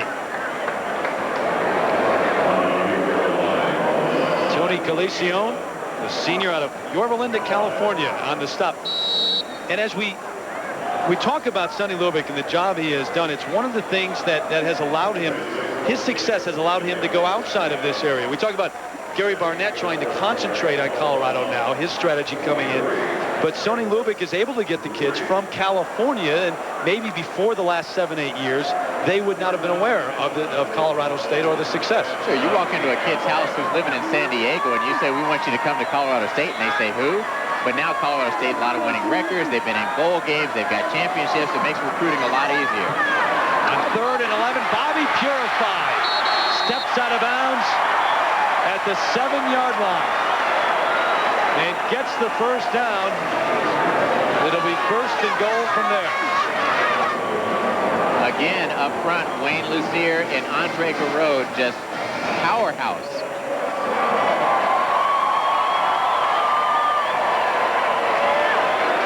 You know, here's the guy who has really carried this team, and at the end of the play, it looks like he almost gets his legs taken out.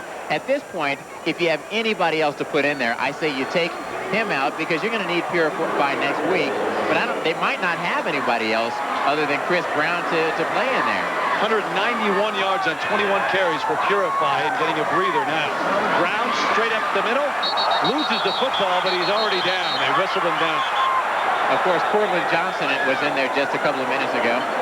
At this point, I would get Purify off the field if I was the coach. Got to remember, too, though, that Chris Brown was the starting tailback. Right. You take your choice. Purify's had the great day today, but he's not necessarily the #1 running back. He might not be, but I say performance speaks. And the way that he's played today, I think he deserves to be the starting tailback next week.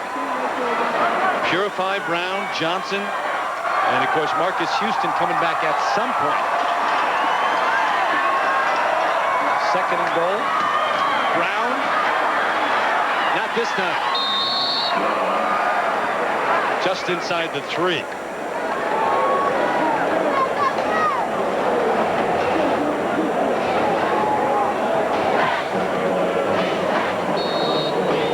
Beat 'em up ball every quarter. Look at what Colorado has done throughout this. I mean, they've just been solid and consistent from the first quarter through now in the 4th quarter. It looks like the 4th quarter could end up being their most productive quarter. Chris Brown, 19 carries, 118 yards. You add that to the total for Purify. That's a heck of an afternoon. Here goes Brown again. Down to the goal line. He's not going to get in, though. Wade made a nice tackle.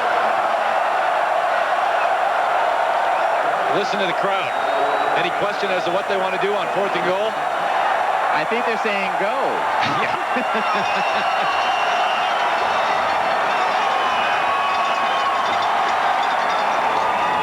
Gary Barnett sends Bobby Pezzavento back under center on 4th and goal. Brown on the right side gets there, touchdown. Whenever they need a big play, CU always goes to that right side. Gerard, Rogers, Graham, and just power it in. You like that? Going for it on 4th down, 4th and goal, with the score the way it is? At this point, I think you do. Because you could kick a field goal. I mean, there's no way to get around that. The implication, people are going to say, oh, you're trying to run up the score. I say you go for it. And they've been running the ball throughout this entire quarter, not throwing. Extra point up and good for Jeremy Flores, who has been very good this afternoon, too. The Buffalo celebrating.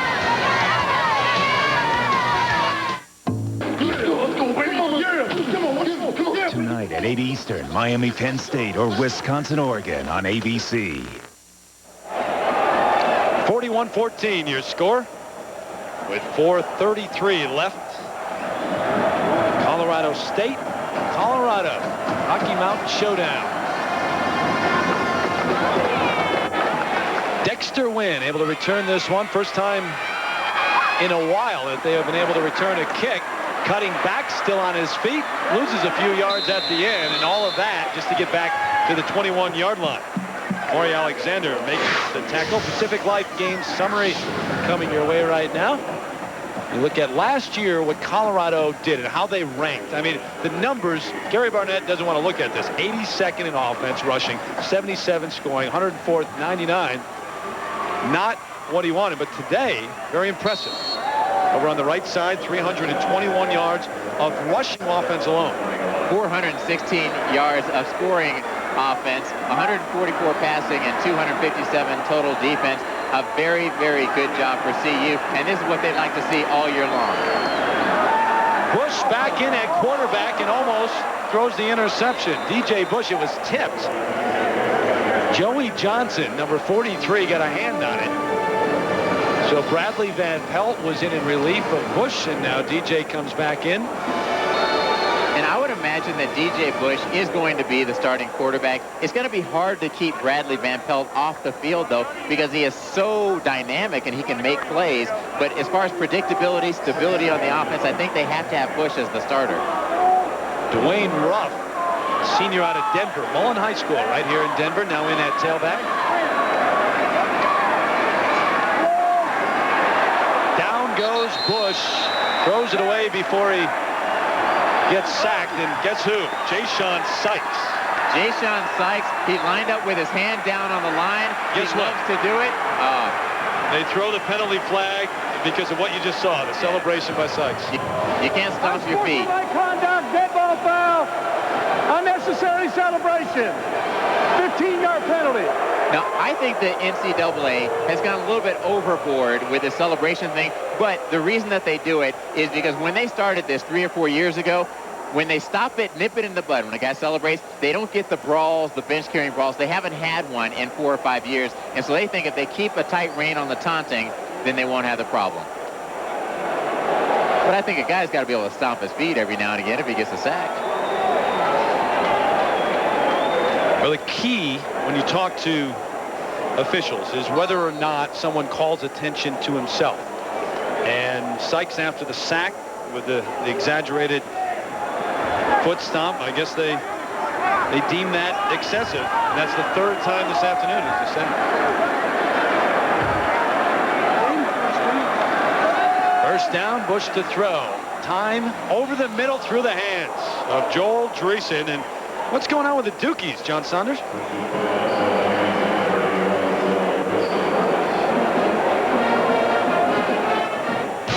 All right, Terry, you're an ACC guy, so I know you have your eye on this one. Florida State sleeping on defense here. Dee Bryant back to pass, finds Chris Douglas, and watch him pull away from the secondary of the Seminoles. Takes it 78 yards for the touchdown. They missed the point after. Duke up 6-0. John, take a snapshot of that. That just doesn't happen. Of course, Florida State, said earlier, has lost only twice throughout their years in the ACC. To Virginia and NC State, down to Duke early here. Dwayne Rupp out of the backfield. Bush throwing a little bit wide that time.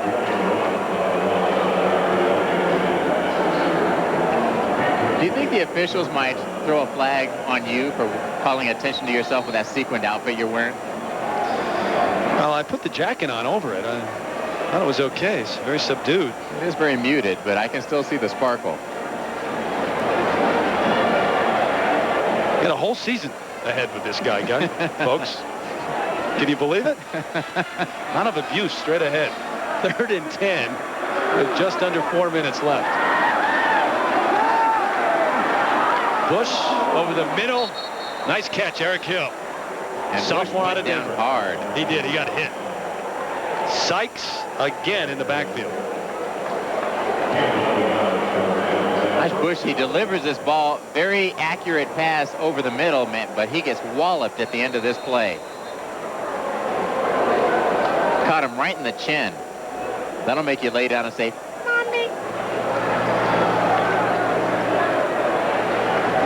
So it's up at the 48-yard line of the Rams now.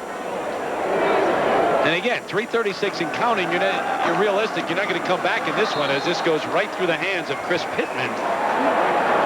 They throw to him for the first time this afternoon. But if you're DJ Bush, trying to get some positive experience out of this game, and then you want to leave this game with some type of confidence. That was there early, settled down after the first interception. He sure did. He did a good job of coming back. And, you know, the good news for Sonny Lubick is he got to see DJ Bush and Brad Van Pelt in action, get them some experience. You know, the irony of this score is 41-14. You say, well, this is a blowout. This doesn't help the rivalry. You look at two. Oh, and down goes Bush. Man. Michael Lewis had a clean shot at it. If he gets up from this one, he's a tough customer. Good job of holding on to the football right there, too. Man. Safety blitz, and Lewis just pounded DJ Bush. Listen to this in real speed. Man. Whoa, man. Well, even the guys in the truck are cringing at this point. Who wants to get hit in the back like that? Jack Graham, our producer today.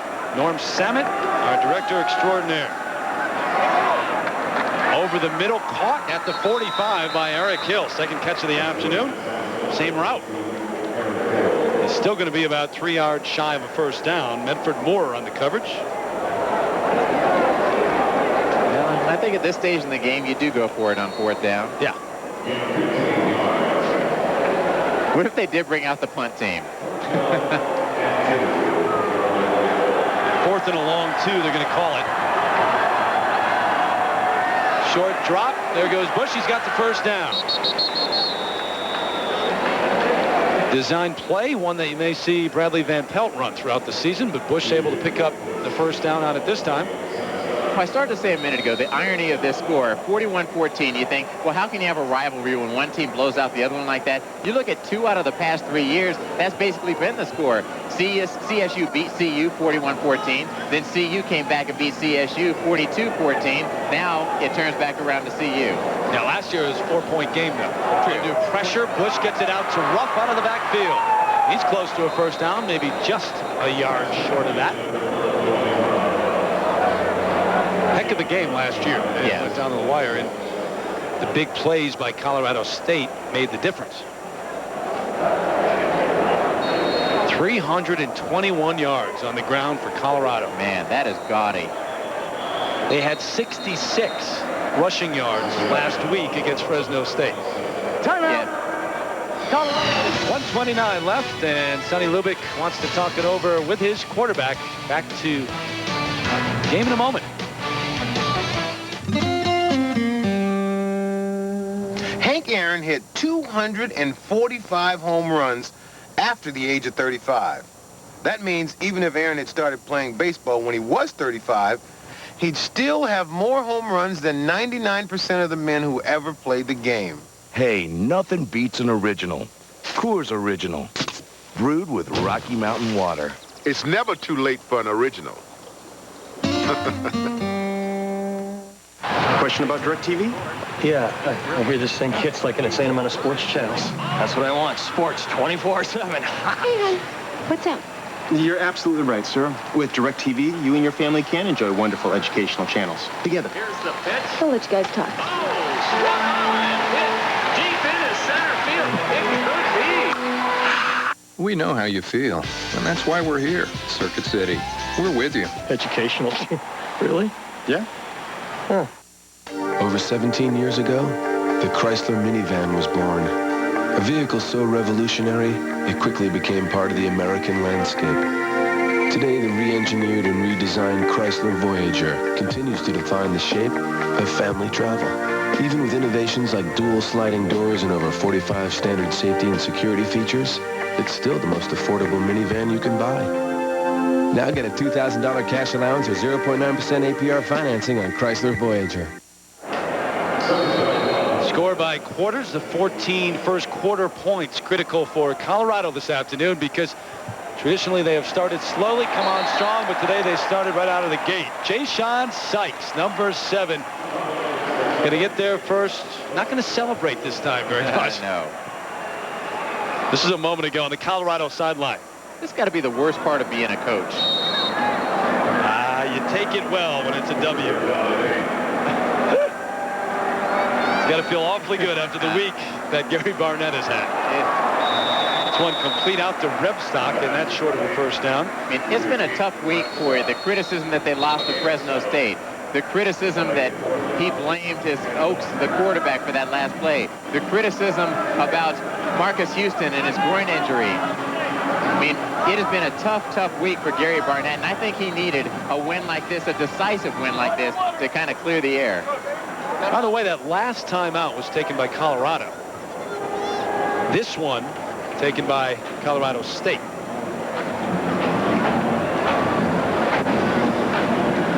Might be a cold shower on the sideline, but feels just fine right now. Yeah. Barnett. While we have a moment, today's Chevrolet players of the game.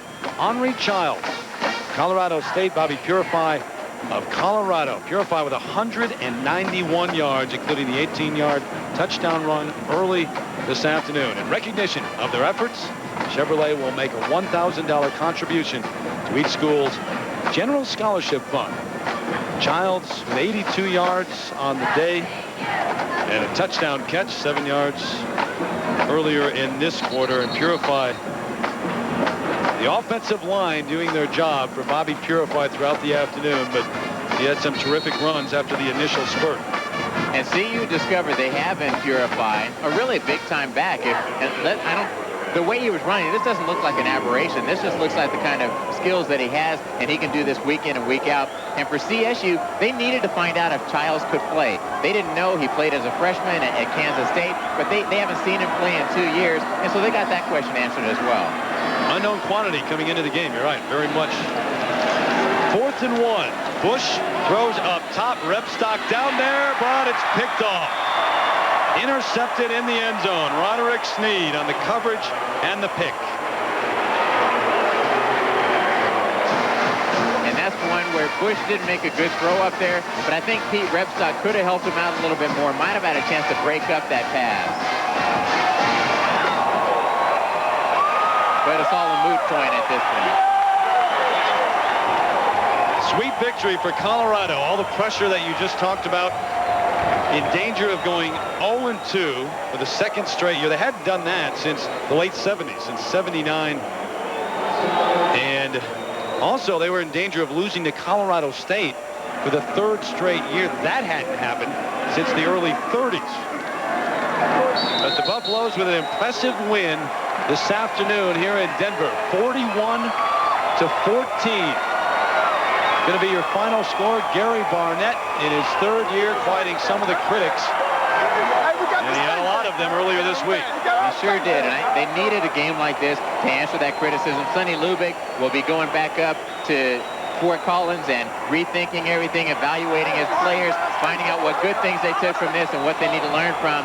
There's Oaks. We hope that his shoulder is not too badly injured. He'll be able to play next week. That'd be the one negative to come out of this game if he were badly injured. Didn't look like it, though. Looked like he was just banged up a little bit. They put the ice on, so Barnett gets the win here in the Rocky Mountain Showdown. Oaks going to travel over to the other sideline. Plenty of friends on these teams. Guys who went to high school together, grew up together, played in Pop Warner football together. Sonny Lubick starting the year 0-1. Colorado now even up at 1-1. 41-14. And maybe more impressive than anything else. Colorado with a Buffalo roam, home with two of the best running backs around. Bobby Purify and Mr. Chris Brown. It ain't hard to tell. The best return man in the Big 12 is Roman Hollowell. When another L will spell disaster for the bowl is number 13 Washington. And what we call them the comeback kids. Keep your lids on quarterback Cody Pickett. Last week 455 yards, 3 touchdowns. Yo, this game's wicked. No pain, no gain. Separated showed a few weeks ago. We still play terrific. A doubleheader coming at you, so get with it. Better get ready for College Football Saturday.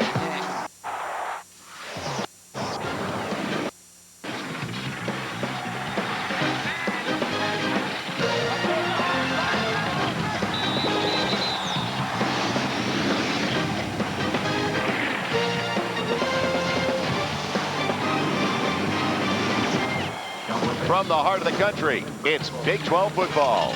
We're in Stillwater, Oklahoma, as Kyocera presents College Football Saturday. And tonight, the Oklahoma State Cowboys play host to the 25th-ranked Buffaloes from Colorado. The path for Colorado in the Big 12 North, a clear and very simple one. Win their Final Four in the regular season, they're in the Big 12 championship game. But one of those Final Four is against the #1 team in the nation, the Nebraska Cornhuskers. Hi, everybody. I'm Joel Myers alongside James Lofton. And welcome once again to Big 12 football. As tonight we are in Stillwater. And it's interesting to look at the Colorado Buffaloes and the turnaround for the Buffaloes program this year. 3-8 last year, 5-2 coming in tonight. And Gary Barnett said that when he got there, they lost their physical identity. Right. Thought maybe they were a bit on the soft side. No longer considered a soft team. No, they're not soft at all. And it really has been about attitude. They run the ball extremely well. Now, you think that they might have Ralphie the Buffalo in the backfield, but that's not the case. It's what's up front that counts. And on the offensive line, Andre Gerard is going to line up next to Victor Rogers. They will form the tight guard and the tight tackle. And look at the improvement, almost 90 yards per game. That's not X's and O's. That's just attitude and wanting to get it done. Well, at Oklahoma State, for first-year head coach Les Miles, it's a rebuilding program. I guess you could say baby steps like that movie from a few years back. And for sophomore quarterback